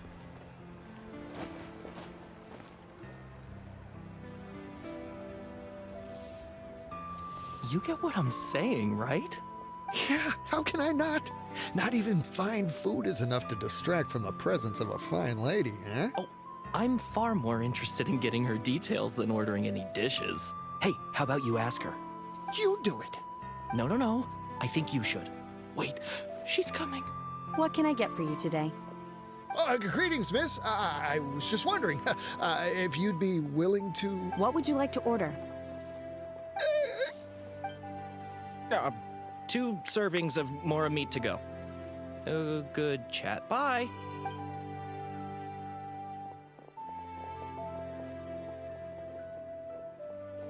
Shenhe! Welcome. It's been a while. May I take your order? Don't welcome us as guests and greet us as old friends in the same line. It's weird. Mm-hmm. Oh, and this is? This is Miss Xinyun. Master? Huh? Huh. One does not recall ever revealing this form to you before. How were you able to ascertain one's true identity with such ease? I've trained and lived with Master for more than 10 years. I would recognize you no matter what form you take. You... Is something the matter, Master? Hardly. Hardly. One simply learned of your employment from your letter and came to check on your well-being. And check out the great food, too! Indeed. It's almost lunchtime. My apologies. I'm still on the clock and can't talk for very long. Well, if it isn't the Traveler and Paimon. Are you here for Shenhe? The lunch rush isn't in yet, Shenhe, so I've got things covered for now. Go ahead, sit down, and enjoy some time with your friends. I'll let you know if things pick up. Thank you, Chef Mao. Cheap and tasty chop suey!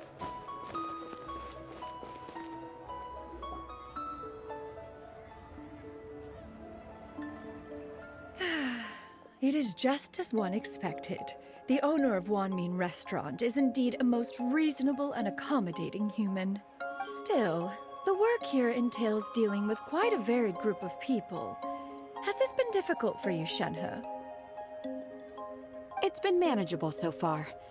I sometimes run into strange people, but I have figured out a way to deal with them. Seems like you've been making progress.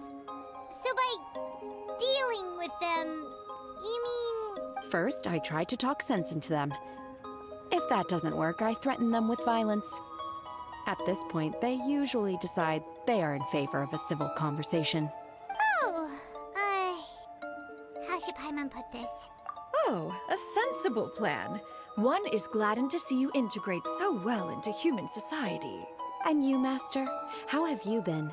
Simply marvelous. Though Mount Outsong has scarcely enjoyed your presence recently, one has hardly found the pleasure of one's own company to be lacking. I see. Just as expected of Master. I have missed Master quite a bit too. Even though work has been busy lately, I've already had a conversation with Chef Mao about taking some time off soon to visit Master. Oh, you did? Do make note of such matters in your letters in the future. There's hardly a need to keep one in suspense. Whoa, her mood shot up just like that. By the way, Master, since you are in Liyue Harbor, have you had the chance to visit Ganyu? Indeed. She is similarly preoccupied with her work. There was time only to exchange a few simple pleasantries. Ganyu told us the story of Cloud Retainer's name. It was amazing. We never knew how powerful she was before. I see. In that case, allow me to also share a story about Master's past. Oh? Is that a problem, Master? I believe this to be a good topic of conversation. No, not a problem. One was simply caught off guard. But no matter, please, proceed. One is most curious to see how much of one's own conversational prowess you possess. Master once participated in a race against Mooncarver. After Mooncarver lost, he insisted that Master's ability to fly gave her a natural edge in such a contest. In response, Master agreed to forego flying in return for being able to use one of her devices in the race. Mooncarver accepted, only to find Master with a brand new device on the day of the contest. Huh. What kind of device was it? It was a mechanical vehicle made out of iron. What was it called again?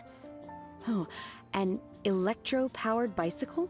Oh, you refer to the bicyclical Thunder Flashmobile. One spent 49 days conceptualizing and crafting it. It need only be infused with adeptal energy, and it can cover thousands of miles in one day. Oh, it boggles the mind why Mooncarver ever supposed he might best me in a contest of locomotion. Though he sprinted with all his might, he could barely keep up. Alas, the one flaw of my mechanism lay in its weakness against mountainous terrain. One was thwarted mere seconds from victory, when it was thrown off course and failed to make it across the final stretch. Truly a most unfortunate turn of events. Anyway, do go on, Shenhe. Master, that was the end of that story. Is that so? Huh. With you gone, one has seldom felt the desire to call upon those old fossils for another contest. What is a race without spectators, after all? Have you been lonely, Master? Lonely? Huh. At one's age, entire human generations come and go in the blink of an eye. Even one's own self-directed musings can span several days and nights. 'Tis a most foreign sentiment. The mere mention of it is preposterous.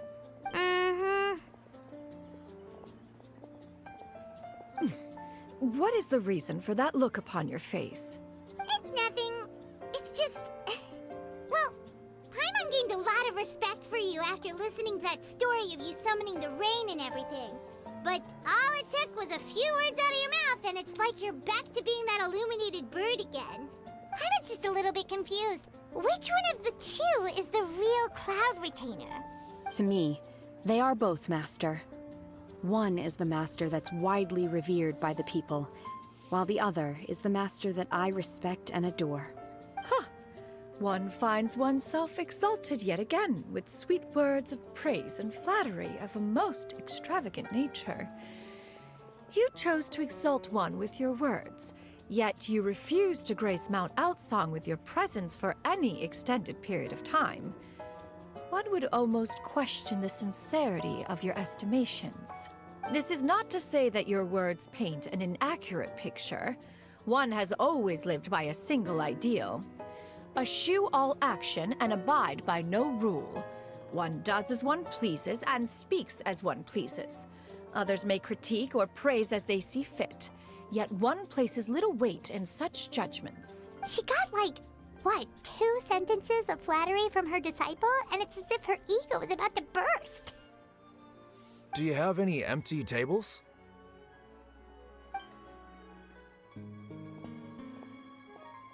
Hey there, could we get another fish stew? I'm hearing more guests come in. I should get back to work. Alright, good luck with the lunchtime rush, Shenhe. Mm-hmm. I'll try my best.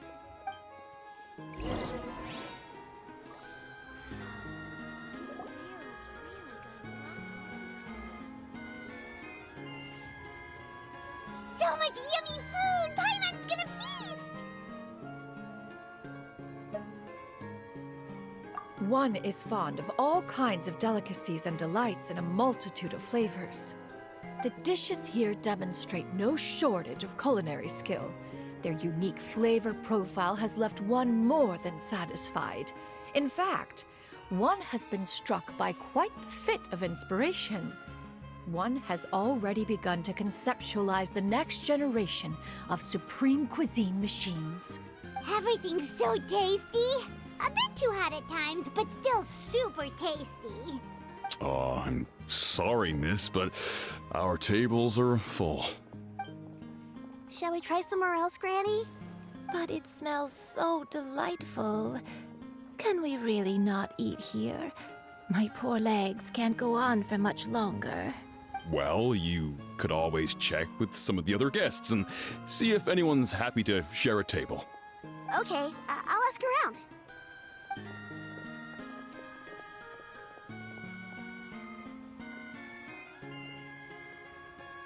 Excuse me. Would you mind letting us share a table with you? There are no empty tables left, so... Ah, well, Paimon doesn't mind. What about you guys?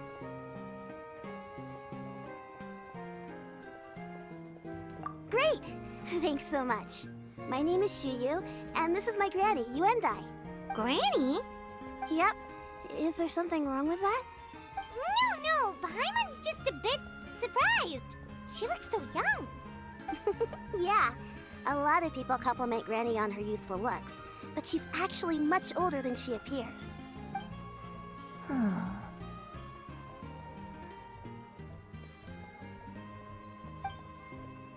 Granny? Why don't you take a seat? Come on, it's not polite to stare. Huh. Have we met before? No. Tis a fated meeting, then. Please, take a seat. What would you like to eat, Granny? I can order for you. I want braised earthworms. They always pop up out of the ground after a rainstorm. No, not this again. Granny, there's no braised earthworms on the menu. Braised earthworms? Well, that sounds weird. Do people actually eat that? Right, that's what Paimon was thinking too. Need any help? Help? Oh, do you mean with Granny? Thanks, that's nice of you to offer. Granny has pretty bad dementia, so her memory's getting worse all the time. She's always saying things that sound kinda confusing. Actually, her memory's been bad ever since I was little. But it's gotten so bad lately that I even have to remind her who I am every morning. They died young. It's just me and Granny now. Oh, but it's okay. Don't feel bad. Granny loves me a lot, and I love her a lot too. Sure, it's hard at times, but you just gotta make the best of the life you've got. Wow, you're really tough for your age, kid. You're too kind. And me? Oh, what about me? You're tough too, Granny. Plus, you're really gentle, and you're always there for me. Yes, and it's hardly as if I forget everything. I still remember the important things. Wait, what was that really important thing again? Ah, I remember now. It was a dream. I had a dream where everything was dark. Someone was standing in front of me. She told me to come and find her, and that once I'd found her, I would be free. Huh? That sounds super important. But how come you've never told me about it before? It was just a dream, so I forgot about it. But I'm in a good mood now, and somehow I remembered it again. You know, I believe I've had this dream a great many times. But just how many times have I had it? Now that I do not remember. Wait, so you have a reoccurring dream where someone's talking to you? That sounds spooky. Oh, does that mean you're possessed? Unlikely. Her eyes are clear and her breathing remains calm and level. One sees no signs of possession. Are you sure? Who do you take me for? Is one not an adept? Am I not an expert? Huh, you're right. Paimon almost forgot you're the expert. In that case, do you still remember what the person in your dreams looked like, Granny? Not anymore. Although, I have a sense that she looked rather like me. but not as I am now. My younger self. A younger version of Granny? This is just getting weirder and weirder. What is going on here? As one said, fate must have brought us together. You may leave this situation to me. Are you sure? So, what are your names? Paimon's Paimon. Just Shenyun is fine. Thank you all so much for offering to help. But first, I'm sorry for asking, but, how do you want us to pay you back? Oh, we don't need any payment for this. Thank you so much. You're welcome. But Miss Shenyun, what exactly can we do to help out this granny? All we have to go off is that dream. Where do we start? That is elementary. Since her dreams portray her younger self, then we shall retrace the steps of her youth. Once we have revisited those places, her memories will likely return. Sounds like a plan. So, Granny, do you remember which places you went to when you were young? Why, of course I do. The heavens above, the earth below, the wispy clouds, and the emerald mountain streams. Okay, taking that as a no. I might have an idea. Once, when I was really little, my dad told me that Granny used to be a martial artist heroine who saved loads of people from a disaster. If it's true, then maybe they wrote about it in the history books or something. A martial arts heroine? Oh, Shincho knows tons about Liyue's chivalric traditions. If anyone knows about the heroes of the past, it's him. Let's go find him at the Feiyun Commerce Guild. Are you leaving already? But I'm still hungry. I'll go order some food, Granny. If there's nothing on the menu you especially want, I'll just get a few different things. It seems we must part ways for now. The Traveler and Paimon are bound for the Feiyun Commerce Guild, while Yuendai and Shuyu shall remain here and partake of their lunch. As for myself, I have matters to discuss with Streetward Rambler. Streetward Rambler? Oh, you mean Madame Ping! Precisely. Let us meet at Yujing Terrace once you are ready. Everyone, please, eat to your heart's content. Today...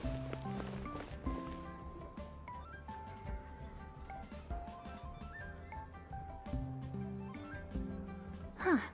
It's you two. What brings you here? Shincho! Great, we found you! We wanted to ask you about something.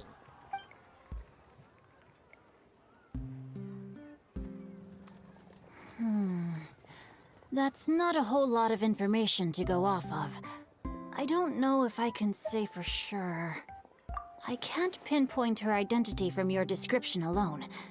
But considering her age, I am reminded of a nameless heroine who's been featured in various chivalric novels. Nameless heroine? That's right. The novels often speak of a great drought from 50 years ago. As the people suffered, a nameless heroine appeared and began to clear away evil spirits in bandit camps. The people idolized her, but never learned her name. All they knew was that she always acted alone. Later, though, she supposedly fell in love with a similarly noble-minded exorcist from Mount Tianheng. They were well matched in more ways than one, often fighting together as a fearsome duo of otherworldly strength. After the drought ended, the heroine and the exorcist left the public eye and began living a reclusive life in the mountains. All that remained were tales of her incredible accomplishments. The way this nameless heroine faded from fame into obscurity later in life is not too dissimilar from Miss Yuendai. I hope that's somewhat helpful. Thanks a lot, Shincho. We knew it'd be worth talking to you. It's nothing at all. Just something I came across while reading. I did do a bit of extra research on her story, but it was just out of personal curiosity. Well, Paimon still thinks that's super cool. Oh, wait, Shincho, if you've read up on her, do you know of any places often associated with her? Let me think. In the novels, the nameless heroine always appeared near one of 3 places. Wangshu Inn, the area just north of Jueyun Karst, and Qingyun Peak. Perhaps the real-life heroine who inspired the character was also often seen near those three places. That would explain why those locations appear in the various novels written about her. You're welcome. To be honest, I found some parts of the story confusing when I first came across it. If Miss Yuendai was indeed the original inspiration for the character, she may just be able to help me put the pieces together. It's rare for a chivalric hero to fade into obscurity during their lifetime, even after retiring from the public eye. But no one ever saw or heard from the nameless heroine again. There were even rumors that she became extremely ill. I've never understood why someone would go to such lengths to erase themselves from public memory. It's almost as if she was trying to hide from something. There's probably far more to the story than what's been written. We'll be sure to tell you if we manage to uncover the truth. That's a deal. Perhaps, behind the truth of it all, there lies a story more fantastical than any work of fiction. Paimon feels like we just learned so much from Xingqiu. A drought, a nameless heroine, a life of seclusion. Wait, why does the story sound super familiar? Oh, right! There's a drought in this story, too! Xingqiu, are droughts super common in Liyue or something? Well, they used to be. But people have long since developed methods to prevent them, like by cultivating the soil or digging canals. So while droughts do happen from time to time, they are rarely regarded as true disasters. The drought 50 years ago is probably one of the worst we've had in the last several centuries. The crops withered, the streams ran dry, and the monsters in the mountains became rabid and agitated. Countless caravans were attacked, and people who lost their homes came together to form bandit groups. What started as a natural disaster soon became a human tragedy as well. That sounds awful. Yeah, and that's exactly why the nameless heroine was so beloved. She must have been someone of true integrity, to do so much for the people while asking nothing in return. Still, as terrible as that drought was, it was nothing compared to the truly calamitous disasters that befell this land in ancient times. They say that back in those days, disasters were both more severe and more common. Only the strongest of Adepti could hope to dispel the ruin and devastation. Do you have any other questions? We're good for now. We're just going to head back and meet up with Miss Xianyan and the others again. Paimon hopes that Granny Yuendai will be able to remember more of her past. She used to be a great hero who saved many people. So sad that she can't recall any of it. Anyway, we'll be off now. See you some other time, Xingqiu. Thank you so much for your help. It's no problem at all. Safe travels.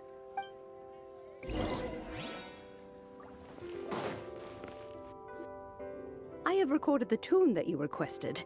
I hope it will be of help to you. Oh, thank you. Straightward, Ping, what has amused you so? Oh, it's no serious matter. I was just reminiscing about the last time I saw you in this form. Time has wrought such change in this world, and yet you appear just the same as ever. Time has little bearing on one's existence, nor has one keenly felt its effects whilst dwelling at Mount Outsong. Nevertheless, Ping, one would like to seek your counsel on a personal matter. Oh, why so formal all of a sudden? I must say, you're making me a little nervous. What is it? Well, the inquiry is as such. Approximately how much mora would one need to afford a comfortable life in the harbor, not unlike the one that you yourself lead?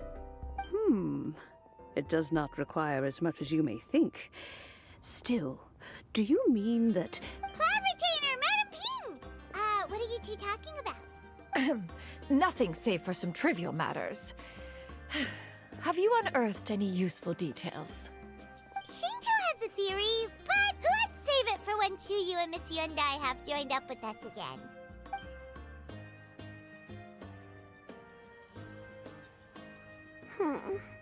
Do not be troubled, young lady. Here, have some tea. Thank you so so much. What do you think, Shuyu? Does it match up with what you know of your granny? According to the story, the nameless heroine eventually fell in love with an exorcist from Mount Tianheng. Maybe that's my grandpa. I don't have many memories of him, but there was this one time I found a box in her attic full of a bunch of weird sigils. I think so too. Granny might remember something once she's returned to a familiar place. What marvelous tea. I can taste the dew's sweetness in this cup. It's as if I was taking a stroll in the mountains, thoroughly one with nature and at peace. Is that so? Then please drink as much as you like. There's no need to hurry. At our age, it's always nice to slow down and take the time to appreciate pleasant conversation among friends. Thank you. Okay, since we have the time, can I ask you something? Sure thing. What would you like to know? I have a secret I want to tell you. Let's go talk over there.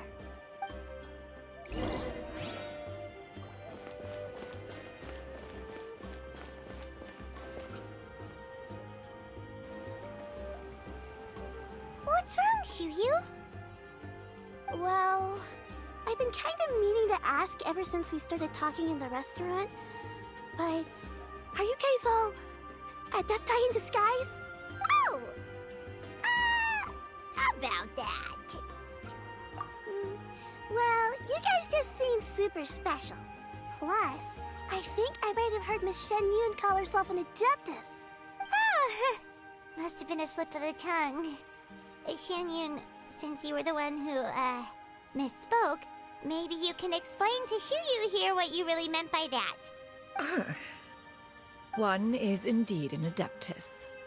Is that of some concern to you? Huh? I knew it. Well, one time when I was a little kid, I saw a pure white illuminated crane. I had this super high fever, and Granny wasn't around. I was feeling all icky and gross. But then this snowy white crane flew down from the sky. She put me on her back and flew me to her cool Adeptus house and fed me some sort of magic potion. When I woke up, I was already back in my bed and my fever was gone. I really wanted to thank her, but I was too sleepy to stay awake, so I never got the chance. So I just kind of wanted to ask if maybe any of you have ever met an Adeptus like that? A pure white illuminated crane? The only two we've ever met are blue and white and black and brown. Have you ever met one that's pure white, Cloud Retainer? Never has one met an adeptus with such features. One surmises such a description is but a hyperbolic embellishment that oft results from narrative accounts. That's weird. Was it really just a dream then? Well, even if it was just in my head, it doesn't matter that much anyway. All I really want is to help Granny recover her memories. I'm really grateful for all your help. Leave it to us! Now that we know the 3 locations, we just need to visit them one by one. Let's go to Wangshu Inn first. Okay, I'll go get Granny.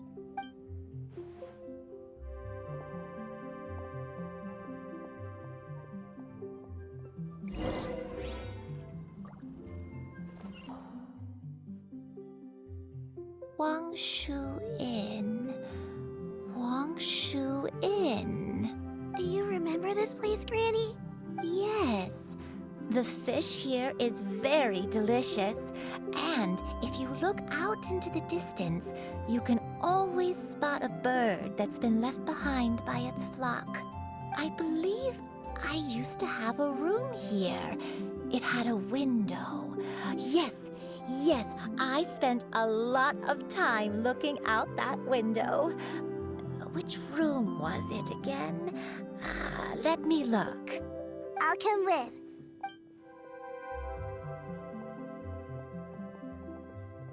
Paimon's still having some trouble understanding what she's talking about, but if she's so familiar with this place, that must mean she lived here, right? Wait, huh? Whoa! Shell! What are you doing here all of a sudden? You scared the living daylights out of Paimon! I sensed a non-human presence and decided to come take a look. If you're here, then there's likely no trouble afoot. I suppose there's no cause for concern. It's been a while, Cloud Retainer. I see you have returned to your previous form. I have indeed. I fought alongside her in this form on many occasions during the Archon War. Oh, wow! What was she like during the war? Oh, wait, let Paimon take a guess. Was it anything like this? Behold, the glory of one's newest invention, the Bang Bang Continuous Fire Mechanism. Hands up and surrender, or be prepared to face the full might of the Adepti. An impressive imitation. Paimon knows her all too well. Even so, Cloud Retainer was not always as ostentatious as you describe. You may be unaware, but her talent with Adepti sigils is just as formidable as her skill in mechanics. The Archon War reached its peak after Guizhong's death. The Cloud Retainer who fought beside me in those devastating battles was taciturn and solemn, only speaking when she had to activate her sigils. A Cloud Retainer who barely talks? Paimon can't picture it. But what happened after that? If you were so powerful in your human form, why did you decide to take up your bird form again? Once one had bid farewell to the world of mortals, what use would one still have for such a shape? When dwelling between mountain and forest, away from the struggles and troubles of the mortal world, a mortal form is hardly the most fitting of choices. After the war, Cloud Retainer retired to Mount Outsong, only revealing herself to the occasional visitor, and always in her avian form. Although I do believe there was an occasion some 30-odd years ago when she decided to don her human form. I believe it was for the purpose of... One believes there is little need to relive bygone matters. Granny, are you okay? Back then, at this place, Perhaps this conversation should end here. I shall take my leave now. Should you encounter any trouble, you need only call my name. However, given that you are traveling with Cloud Retainer, I trust you are in good hands. Everyone! I think Granny is finally beginning to remember her past. Slowly now, calm your mind and recount what has been recalled. A long time ago, I stayed here to recuperate from my illness. Huh. So what Shinto said was true! You did fall ill! Was that why you went into hiding? I don't remember. I'm very sorry, but I can't even remember the name of my illness.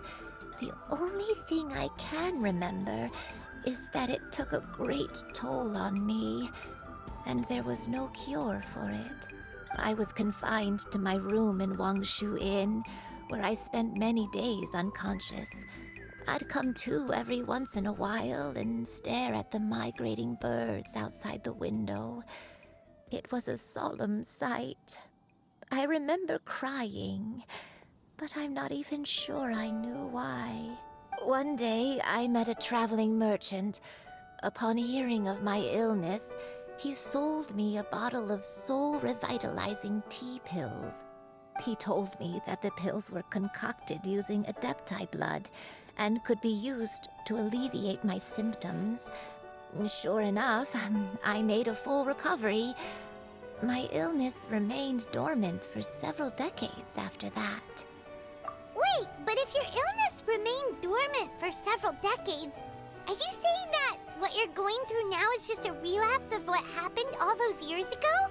And it was all thanks to the pills that you managed to keep the symptoms in check? Paimon's brain kinda hurts. Do you remember anything else? I'm sorry, I don't. Oh, if only I wasn't so useless. Hey, you're not useless.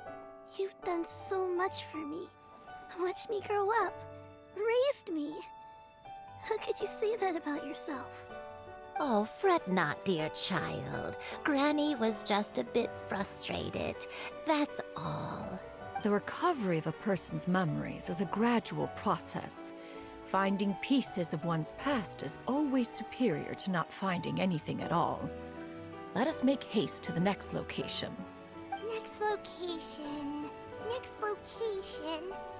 Oh, why don't we go to the area north of Dwayunkars next? There isn't really a landmark there, so where should we start? Oh, Paimon's got it. Let's check out the houses in the area first. After all, if she was there for any length of time, then she would have stayed somewhere, right? Oh, Paimon's really got her thinking cap on today. At this rate, we'll recover all of Granny Wendai's memories in no time.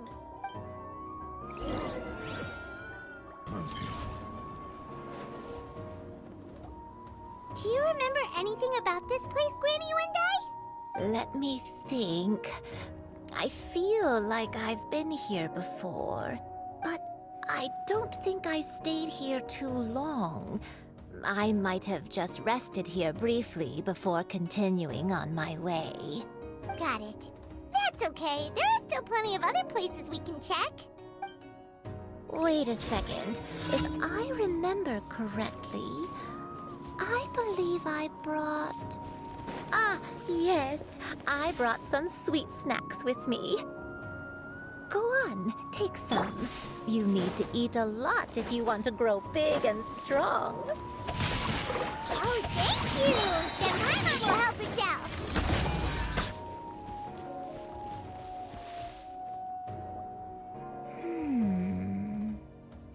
I don't remember this place at all. I don't think I've ever been here before. Still, I was thinking... This place feels perfect for a game of hide and seek. Huh? Why a game of hide and seek? I'm not sure. Maybe it's because I used to play that game a lot with Shuyu when she was younger. I don't remember playing it that much. Are you sure about that, Granny? We only played a few times, and we stopped once we realized I was no good at the whole seeking part. Ah, is that so? Then I must be mistaken. Not here then. Let's try somewhere else.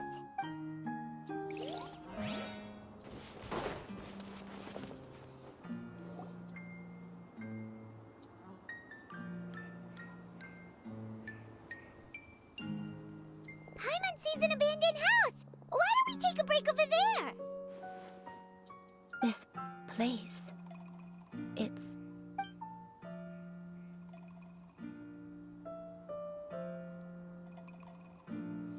Did you remember something, Granny? I remember. Shuyu, this is where your father was born. It was a moonless night. I had been injured, so your grandpa was supporting me. We fled together with some being in the fog behind us in hot pursuit. I had exhausted my strength when the labor pains came on, so we took refuge in this house. Your grandpa set up a barrier outside, but neither of us knew if it could hold the monsters back. I remember that night. I remember falling to my knees, reciting a prayer over and over. I alone am the source of this sin. Punish me as you wish for forsaking my oath, but spare my innocent child. Sin? Oath? Did you do something wrong? I don't know. I don't remember. I only remember praying in the darkness with all my strength until the sun finally rose again and the fog cleared out. Eventually, the house was filled with the sound of my baby's first cries. That baby was your father. I remember I clutched him tight to my chest and wept tears of joy. It was the first time I'd ever felt such happiness in my life. My dad? He was my pride and joy, and so are you, Shuyu. You're so much like him, and I love you both so much. But you're always going to be different from me. Why? Just what did I do? I don't care what you might have done, Granny. You'll always be the person I love more than anything. You're too sweet, Shuyu. I'm lucky to have you with me. If not for you, I would not have had the courage to come here, to try to remember what I had forgotten. All right, let's not stand around any longer. There's one place left, yes? Let's go take a look. If one recalls correctly, the next place should be Qingyun Peak. Yuandai, how fares your health? I may be a bit slow, but I'll do my best to keep up. I'm sorry to keep everyone waiting. Climb on. I shall carry you to the top. Oh, such lightness of weight. All those who grow old grow frail in the end, do they not? First, you lose your memory, then your health. Eventually, you end up losing everything. My only wish is to depart this world with a lucid mind, to free myself of this torment and the burden it places upon others. Fret not. You have my aid in this endeavor.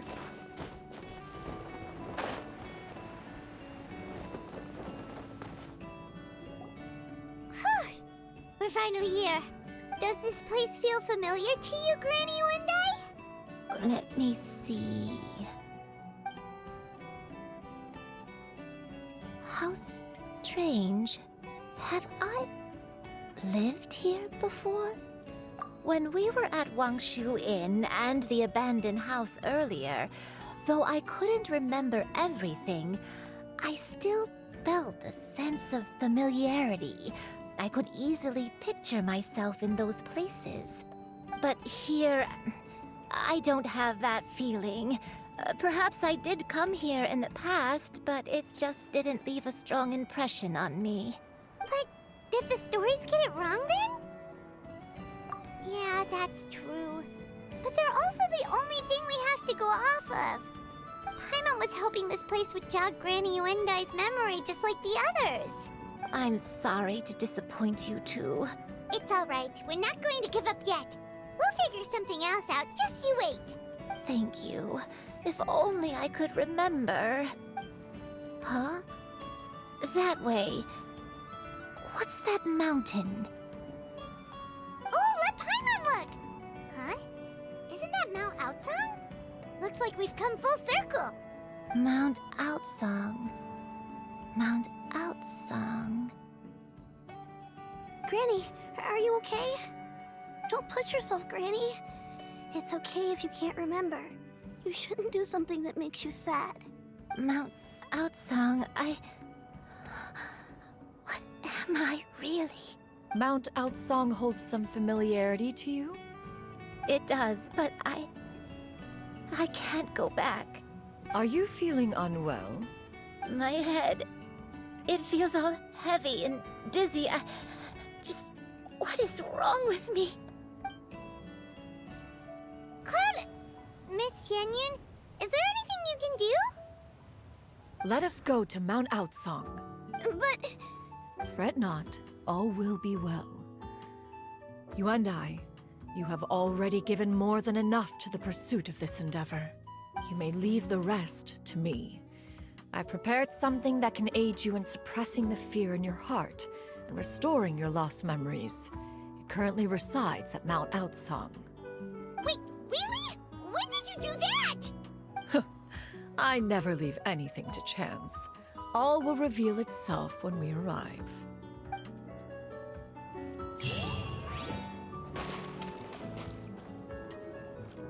Come on, just tell Paimon already! What's this thing you've prepared? Here, this is it. Huh? But isn't this the mechanism that you were tinkering with when we first got here? Oh, is it another invention of yours? Precisely. A recent one at that. I am most pleased with the result. I call it the Suspensus Somnium Mechanism. It periodically releases a soft breeze, which when paired with a gentle adeptal tune, can help the listener subconsciously relax and even enter a semi-hypnotic state, soothing agitation and anxiety, relieving exhaustion and insomnia. Its potential uses are numerous indeed. And of course, it can also aid in the recovery of lost memories. Whoa, what a cool gadget! But if you had it all along, why did you keep it to yourself until just now? We could have come to Mount Outsong right off the bat and saved time on a lot of floating. How preposterous. Had Yuendai not recalled much of her past through her own efforts, the device would have nothing to draw upon. We Adepti can only help those who first resolve to help themselves. Had she lacked such determination and strength of character, one would have little to offer in way of assistance. Paimon thinks she gets it now. Hey, what's that other thing? As previously mentioned, a gentle adeptal tune is required to take full advantage of the mechanism. One secured such a tune from Streetward Rambler. Only with her melodies can the mechanism reach its peak power. Whoa, Paimon can feel what you mean. Paimon's body feels light as a feather. It's as if she's lying down on a warm patch of grass after a super satisfying meal.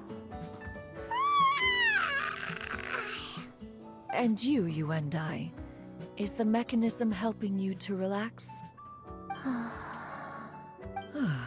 It appears she has already succumbed to the depths of reverie.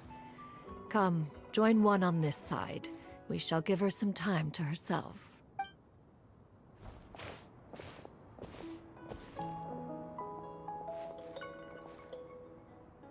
The drought is over. But why do you look like you want to cry? The potion. It's nearly run its course. I've never regretted meeting you. Not even for a second. Please. Please, no.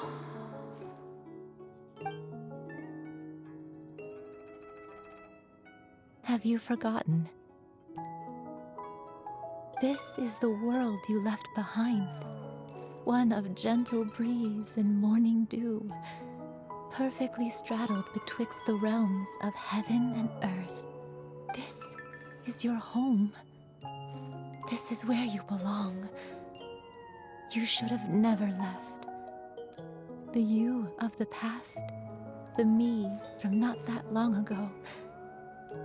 We should have never.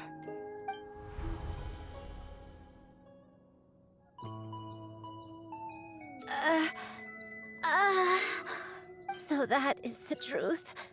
No wonder this place is so familiar. Granny! Granny, are you okay? Cloud Retainer. Your memories have returned. Wait, did you just call her by her full name? Does that mean you already knew each other? Yes. I now remember everything. Granny, please don't cry. I'm here. I'm here. Oh, don't worry, my dear child. Granny is fine. I'm so sorry, everyone. You've gone to so much trouble on my behalf. It's all come back to me now.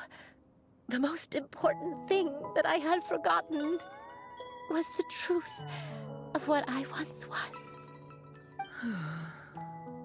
One can sense the guilt that now plagues your conscience. Reclaiming a truth long buried is sure to come with a myriad of complex emotions. Perhaps one should recount the story on your behalf while you compose yourself. No, it's okay. Now that I've remembered, I must face my memories head on. Shuyu, everyone, I cannot thank you enough for all your help. I'm ready to tell you my story, if you're willing to listen. Please, Granny, don't force yourself. What happened in the past doesn't matter. I love you more than anything. Nothing you say can change that. I know, dear child. My feelings for you are exactly the same. It is for this reason that you deserve to know the truth. Some time ago, I made a terrible mistake. One for which I could never atone. Is this the sin that you mentioned in Dwayne Karst? What happened? I am, in truth, not a human being. My real form, one that I held for centuries, was that of a wild crane. I spent many, many years living on Mount Outsong, bathing in the soft breeze and drinking the sweet dew of the mountains. At some point, I somehow gained wisdom and sentience. The Lord of the Mountain, Cloud Retainer, became aware of my existence and began to share many stories with me. She even passed on the secret of cultivation to me. Though she never took me on as a formal disciple, I always saw her as my master. Whenever she took out her tools to work on mechanisms or new inventions, I would also stand next to her and watch. I even contemplated completing my training and becoming an adeptus in my own right. I followed her teachings, and time gradually passed us by. Until that fateful day 50 years ago. 50 years ago? That's right. Master regaled me with many stories of her past deeds. From them, I learned how she had saved people from a similar crisis in the past. She was the one I looked up to the most. More than anything, I dreamt of becoming an adeptus like her. I wanted to travel the land like she had, relieving suffering wherever I went. But I was still far from being a real adeptus. I possessed no ability to take on human form and fit in with the crowd. Once she learned of my desires, Master prepared a special dose of human mimicry potion for me. She warned me that the potion's effects would only last 10 years, and if I were to fail to return to my original form at the end of that time, I would forever forget my past as a crane and become something neither human, beast, nor adeptus. Oh no. So that was the source of your dementia all along. Was it because of Grandpa? Indeed, I fell in love. Though he was human, he had spent his entire life training on Mount Tianheng. When we met, it was not only my first foray into the world below, but his as well.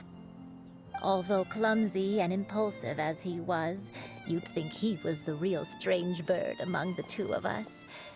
But still, just like me, he cared deeply about the world and wanted, more than anything, to cleanse it of all pain and suffering. I could not help but fall for him. But my time continued to tick away. Those 10 years passed by in a flash. Yet I did not want to leave his side, so I... Oh no, what happened next? I committed an offense. I wanted to stay with him, even if it meant living a life full of pain and suffering, even if it meant that I would eventually turn into a monstrosity. I knew I had betrayed Master's hopes, but I was too ashamed to face her. So I wrote her a long letter instead and asked someone to leave it outside her abode. I was convinced that she would not support my decision, and I lacked the courage to speak to her face to face. In my shame, I fled and tried to hide from the world, such that no one would be able to find me again. But that was only the beginning of my troubles. I began to suffer from a strange illness. My memories became hazy and confused, and I could no longer keep myself awake. I understood that my pain was caused by my refusal to return to the life I was fated to lead. Along with my memories as a crane, I soon forgot the true cause of my suffering as well. I knew only that I had committed a sin. All I could do was pray for forgiveness, even if I had long forgotten what needed to be forgiven. Looking back, I was beyond lucky to have come across that traveling merchant at Wangshu Inn. It was such a fortunate coincidence that we were there at the same time. If it weren't for those soul-revitalizing tea pills, I probably would have... Granny, what's wrong? Coincidence? Why did I ever think it was a coincidence? Tea pills concocted using the blood of an adeptus? No, it couldn't be. Master, don't tell me. Back then, that merchant was actually... Human custom would dictate the conferral of gifts to be in order when one's progeny is wedded, would it not? Consider the pills a symbol of one's best wishes. So when I tried to conceal my name and mistakes from the world and hide myself away in perpetuity, the only person I managed to deceive was myself. You knew where I was all along. One still remembers when you were but a fledgling. You possessed a certain fondness for a particular game. You would hide yourself among a group of wild cranes and ask one to pick you out from among the flock. One found you with such ease every time. 'Tis a truth most evident. One always recognizes one's own, no matter what form they may take. Wait! Paimon's confused! So, Cloud Retainer, you found Yuendai again? But how? When? And what happened after that? Perhaps it is now time for one to recount the rest of the tale.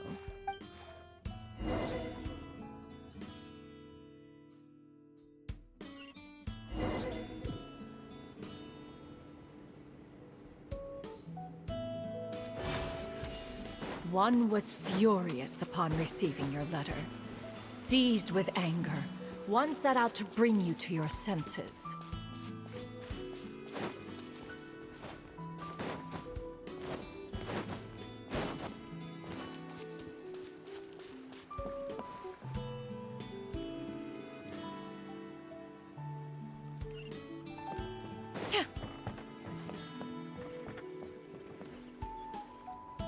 In truth, one had more than a few misgivings about your chosen partner.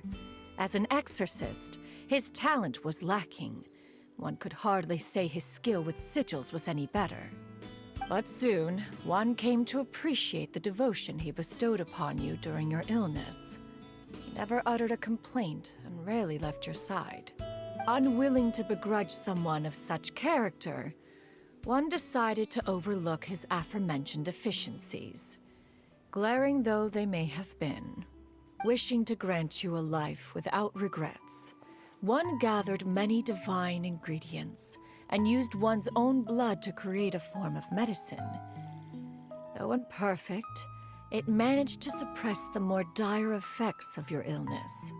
As for how to deliver the medicine, after much contemplation, one eventually decided to perform the deed oneself. One took great care to alter one's features and select the appropriate attire. Only after meticulous scrutiny did one finally set out for Wangshu Inn. As one expected, you were most ignorant of one's true identity. You showed not even the slightest inkling of recognition. One was quite torn. Should one have celebrated the success of one's disguise, or mourn the loss of your acquaintance?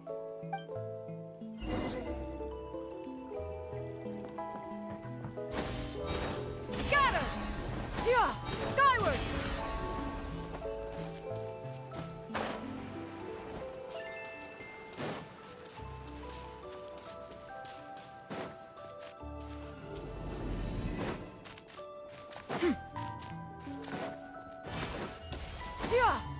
Nevertheless, one would speak to you about another matter, if you are amenable.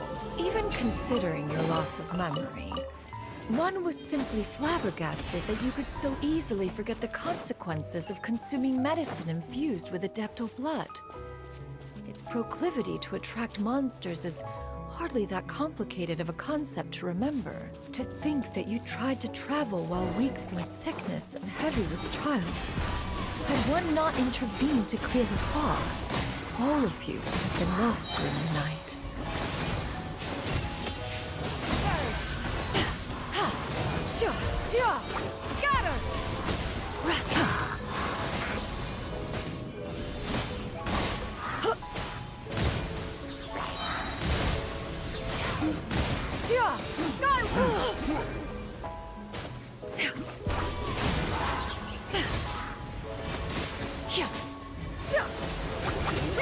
Make way for the Adeptus! Those monsters would hardly have pursued you with such ferocity without sufficient incentive. They were likely incited by the presence of godly remains. Said godly remains, in turn, were likely drawn to the trace of one scent on your body. One was, after all, an active participant in the Archon War. Some of the gods were likely shattered by contraptions of one's very making. In the end, one was relieved to see you endure through the night. At the break of dawn, one heard an infant's cry pierce through the air, and one saw you carefully cradle the child to your chest. Although certain mortal matters remain foreign to me, one could not help but be moved by your joy. To see you happy, that was more than enough.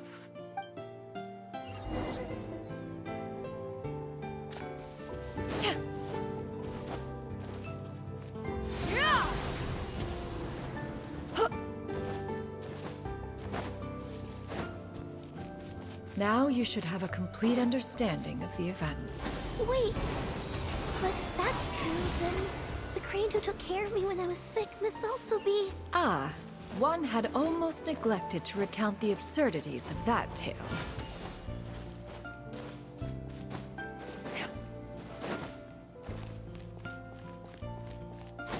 Skyward! Scatter! Yeah! Skyward! Scatter! Just as Yuendai troubled one with her antics, so did you give one many a headache. Upon finding you burning with fever, one made plans to bring you back to one's abode for treatment. However, upon seeing one's form, you began to cry, refusing to get on one's back. When one asked you why, apparently you believed that one could not possibly be a true Adeptus, because all illuminated cranes are white from tip to toe. One had no choice but to apply powder to one's body to conceal the variegated nature of one's appearance. You became more than amenable enough when one stood before you devoid of any other coloring. It bears mentioning, however, that as a crane, Yuendai was nearly entirely pure white in color. Though you had never encountered her in that form, you still recognized the essence of her being. Perhaps fate brought you two together in more ways than one.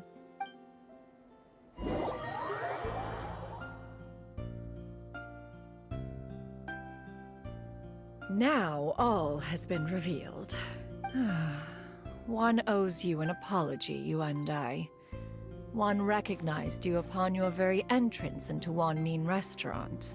One has always viewed you as a disciple of equal standing with Ganyu and Shenhe. Indeed, one wished to bring your story to a satisfactory end with this visit to Liyue Harbor. Still, one could not reveal your identity right away.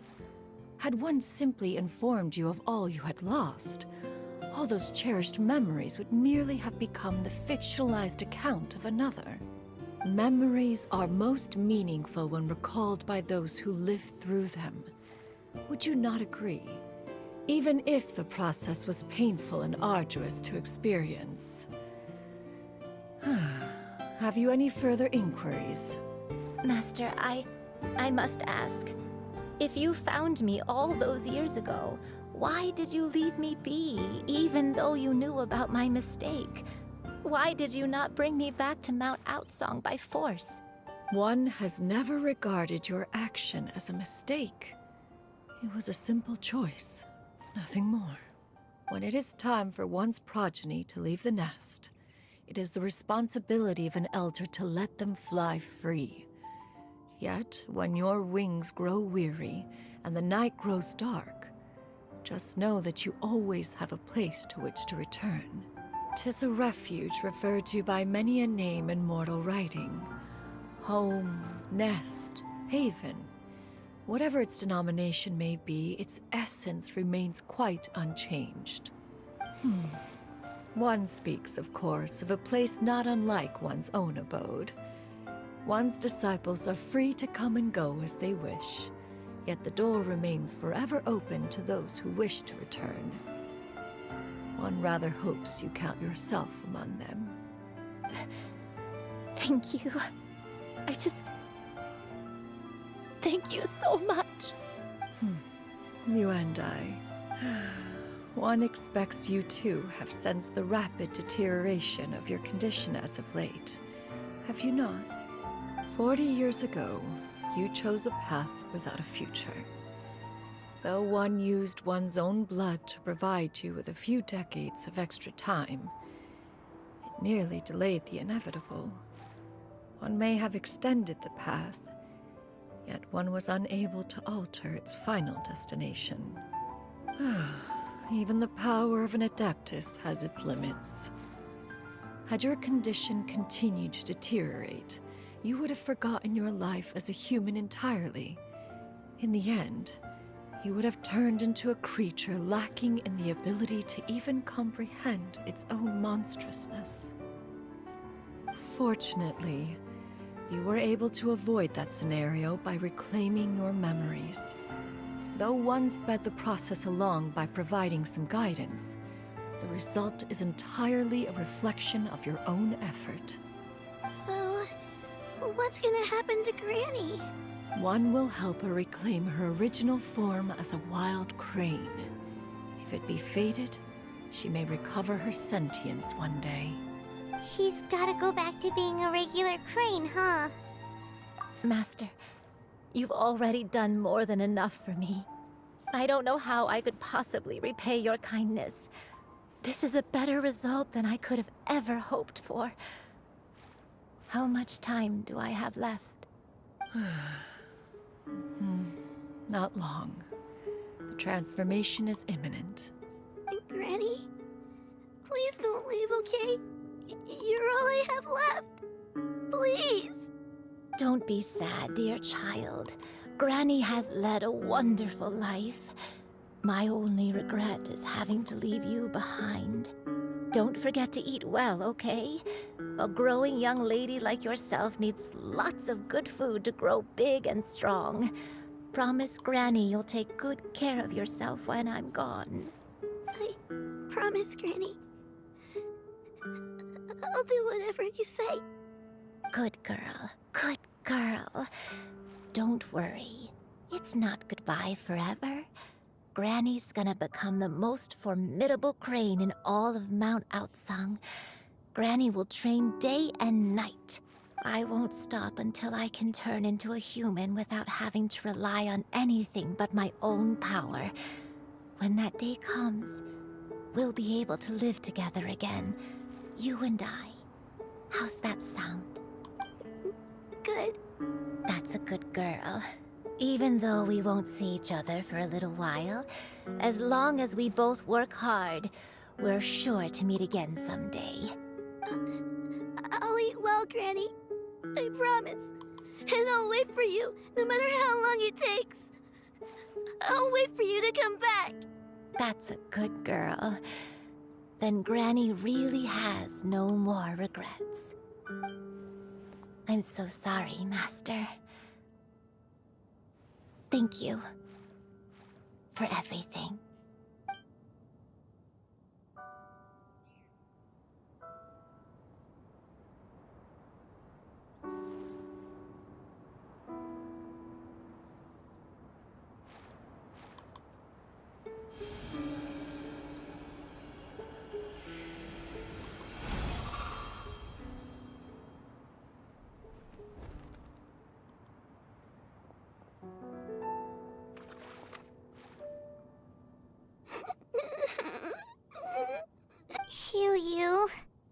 Let her be. At her age, crying is a natural, if not fitting, response to such an event. Tears are a necessary part of maturation. Sometimes there is scarcely a better vehicle to wash away the toll of stress and misery. Now that the issue has been resolved, you should also take a moment to relax. Give yourself some time to rest. Take a nap if you must. One will wake you in due time.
I always believed we would see each other again, that our days of separation would finally end, and all my troubles would be behind me.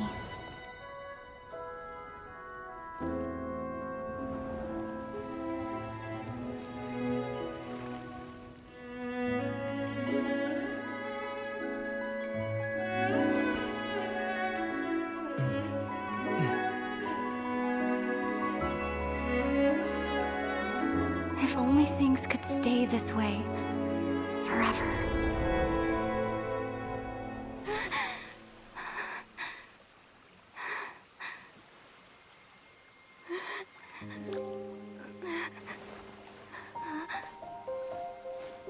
A nightmare? Curious. If you're relaxed, shouldn't your dreams be pleasant? It was a good dream. It's just... You weren't ready to wake up.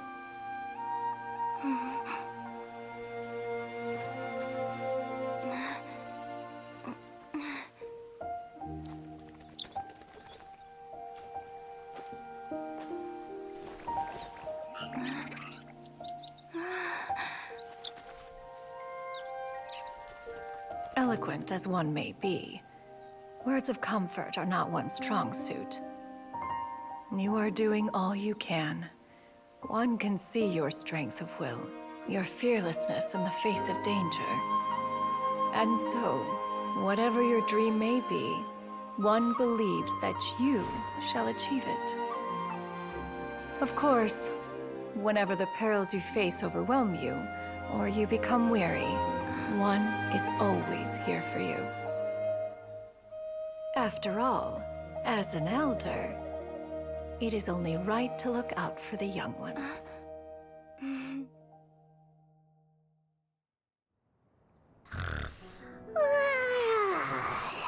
Grilled chicken drumsticks. Huh?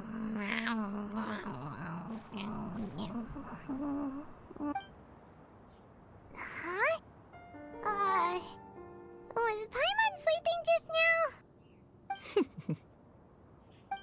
Oh,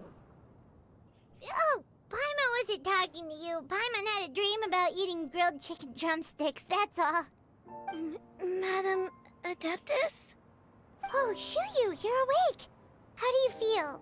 I feel a little better. Thanks. I know I'll see Granny again someday, so I don't feel so sad anymore. Madam Adeptus, could I ask you something? Would you take me in as a disciple? Oh. And have you reasons for this sudden interest? I know Granny thought what she did back then was wrong. She felt really bad about it. But without that mistake, I would have never been born.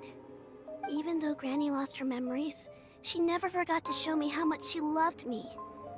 So, I thought maybe one day I could become a cool adeptus like you and help a whole bunch of people, just like Granny wanted to do. Upon some reflection, one supposes you are no mere mortal. The fact that Yuendai's blood flows through your veins is proof enough of that. If this is what you desire, one shall make it so. Thank you so much, Madam Adeptus. No, I mean, Master. Chuyu, are you sure about this? Paimon's gonna let you in on a little secret. We've seen Cloud Retainer's 2 other disciples, and they pretty much eat nothing but bitter herbs like Genshin and violet grass. If you join them, you'll never enjoy One-Min Restaurant's delicious cooking ever again. How utterly preposterous. One has never enforced such a rule. Every individual must find their own path to enlightenment. So long as one retains a pureness of spirit, one's dietary proclivities are quite irrelevant. Well, you say that, but Paimon's not seeing any tasty treats up here now, is she? Although Mount Outsong is rich in natural beauty, its location does preclude access to certain finer mortal comforts. That is precisely why one plans to relocate to Liyue Harbor. Shu Yu shall have the honor of becoming one's first disciple in the human world. Whoa! You're leaving Mount Outsong? One has never concerned oneself with the location of one's residence. From the very beginning, one has sought only solace and peace. Yet in the end, all of one's disciples ended up in Liyue Harbor. Ganyu, Shenhe, Yuendai, they all chose a life among the mortal world. One has reflected on this fact for many years now. One can only assume that it is due to some failing on one's part as an elder or master. A failing, perhaps, of recognizing what it was they truly wanted. One is most curious as to what aspect of Liyue Harbor could have enticed them to remain there. One could hardly offer an opinion on the matter, but perhaps some time in the harbor will prove instructive. Why are you all so silent? Paimon is, just a bit shocked, that's all. So, does this mean we can grab a meal together in Liyue Harbor sometime? One has precious little time to squander. However, if one finds oneself otherwise unoccupied, one would not be opposed to the idea. One will be assuming the identity of a human while residing in Liyue Harbor. You should take care to avoid disclosing one's true identity. Don't worry, we'll help you keep it a secret. So, when can we expect to start seeing you in the city? Perhaps in 2 days' time. One has some matters to see to before one's departure. Preparation is the key to success, after all. One plans to put up various items from one's collection for sale. The earnings should provide for a comfortable living in Liyue Harbor. One has already picked out a handsome property near Chuhu Rock. 'Tis no small purchase, but what is mortal life if not one expense after another? Seems like you've really thought of everything. Then how about we meet up in Liyue Harbor in 2 days? A sensible plan. See you then. Oh, also, why don't you take this Suspensus Somnium mechanism as a souvenir? Anytime you should feel ill at ease in the future, you may try quieting your mind and sitting in meditation as you listen to its melodies. It might help you find a new perspective.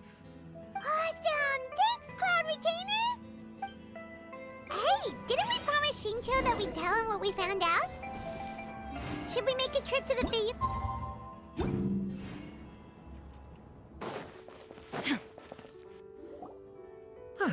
Your concerns are excessive and unfounded.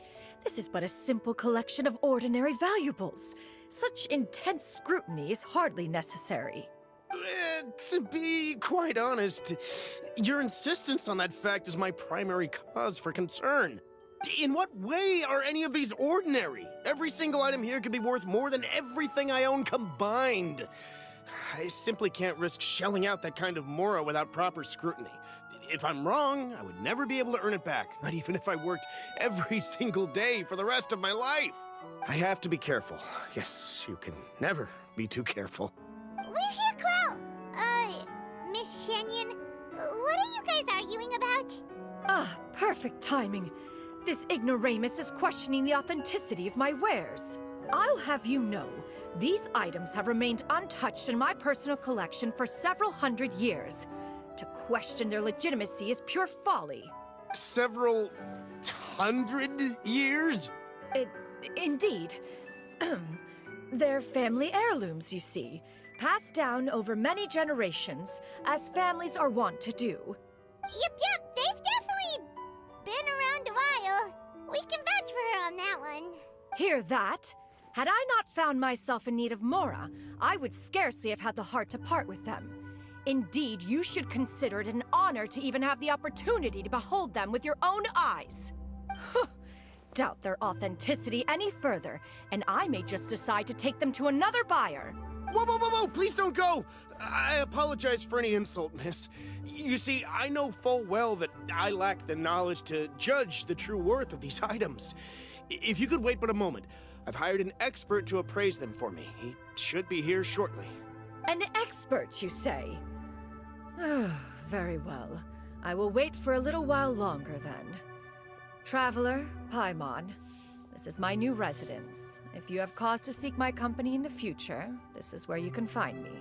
Master! Oh, it's you two again. Hello. Shoo-you! You got a new outfit! It looks great on you. Mm-hmm. Master made it for me. I like it too. Huh? You know how to make clothes?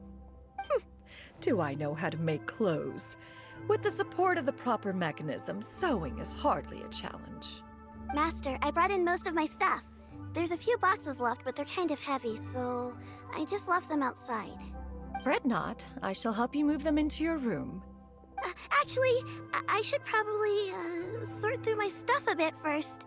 Everything's kind of messy right now, so maybe you could, not look yet, Master? Yeah, that'd be great.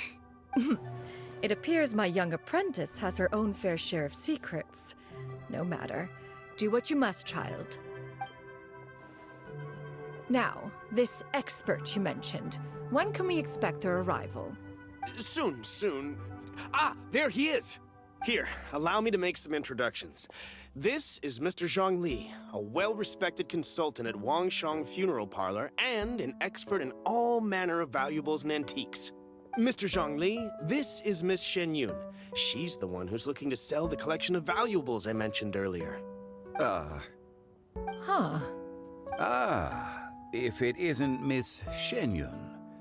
It has been quite some time since our last meeting. What a serendipitous reunion. Indeed, most serendipitous. Have you been faring well as of late, Mr. Zhongli? Quite well, thank you. I was fortunate enough over the past few days to enjoy both a stroll in the mountains and a fresh brew of tea from the most recent harvest. The experiences left me with such insight and peace. So you two are already acquainted? Indeed. How fortunate we are that fate has brought us together again. If you are otherwise unaware, allow me to inform you that Miss Shenyun is a well-regarded collector and appraiser. She is well-versed in all fields, and oft-celebrated for her impeccable taste. You stand to gain much from this opportunity. You are too kind, Mr. Zhongli. True collectors pride themselves on their wealth of knowledge and eye for detail. I can say without a doubt that you are foremost in that regard. Why, you flatter me, Miss Shenyun. It would seem that you are as self-effacing as ever. Not at all, Mr. Zhongli. Not at all. While I am loath to butt into this conversation, I must ask, you two already knew each other, and you seem to have quite a cordial relationship. Can I be certain that you're not working together to swindle me? I mean, you never know. A preposterous accusation. The heavens themselves would collapse before we would conspire to do such a thing. Miss Shenyan speaks the truth.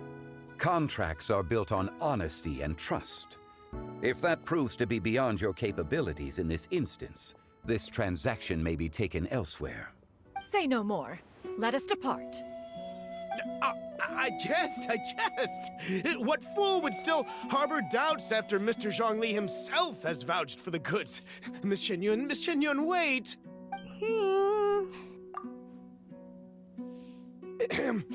I deeply apologize for doubting you. So, Mr. Zhongli, could you please give me a final verdict on the value of these items? There is no cause for concern. They are indeed rare and precious valuables. Take this mechanism, for instance.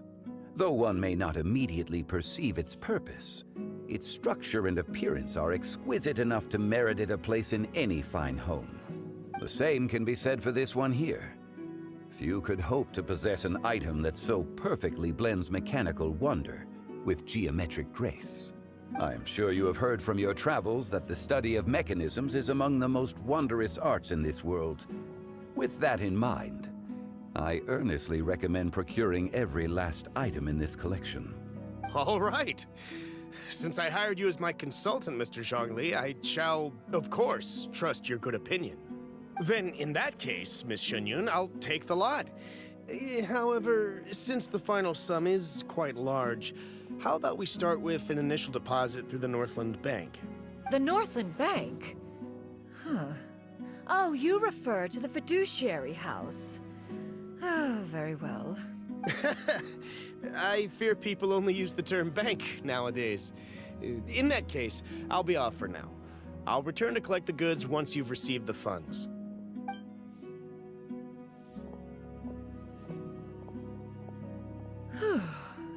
Zhongli! My friends, have you been doing well?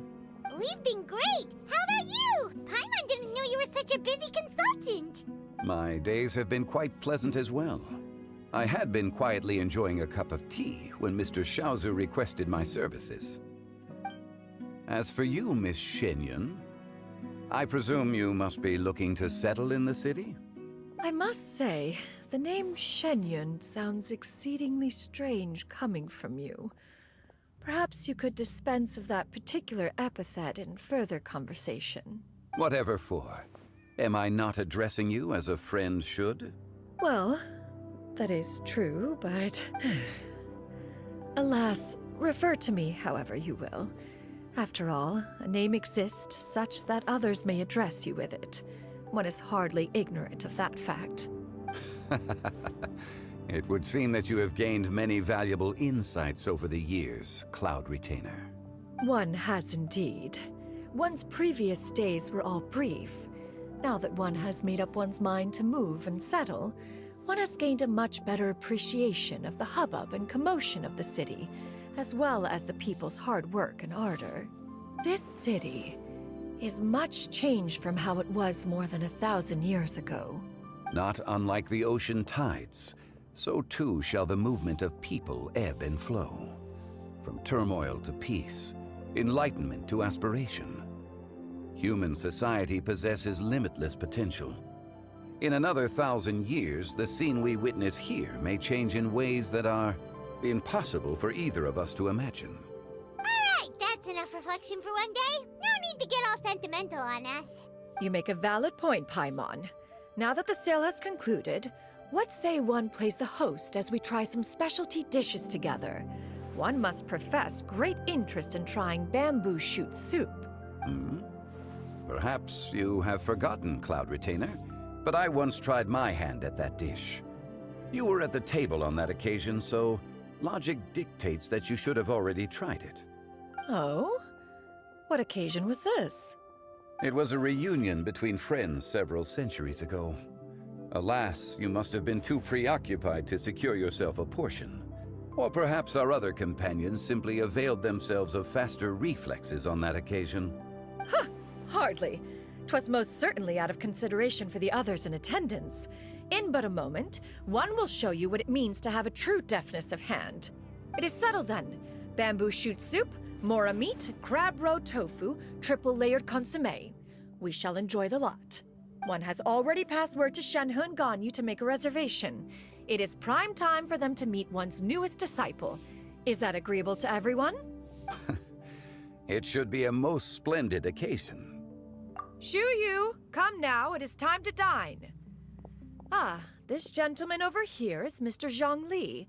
He is, A humble employee of Wangsheng Funeral Parlor. Pleased to make your acquaintance. Nice to meet you too, Mr. Zhengli. That should be everyone, right? Let's go! Sounds good. Actually, Master, have you ever tried Adeptus' temptation? I heard it's impossible to stop eating after even just one bite. You know, 'cause it's super tempting and stuff. Is that true? That sounds rather implausible. Although with the right preparation, certain dishes can be too delicious to resist. Huh? What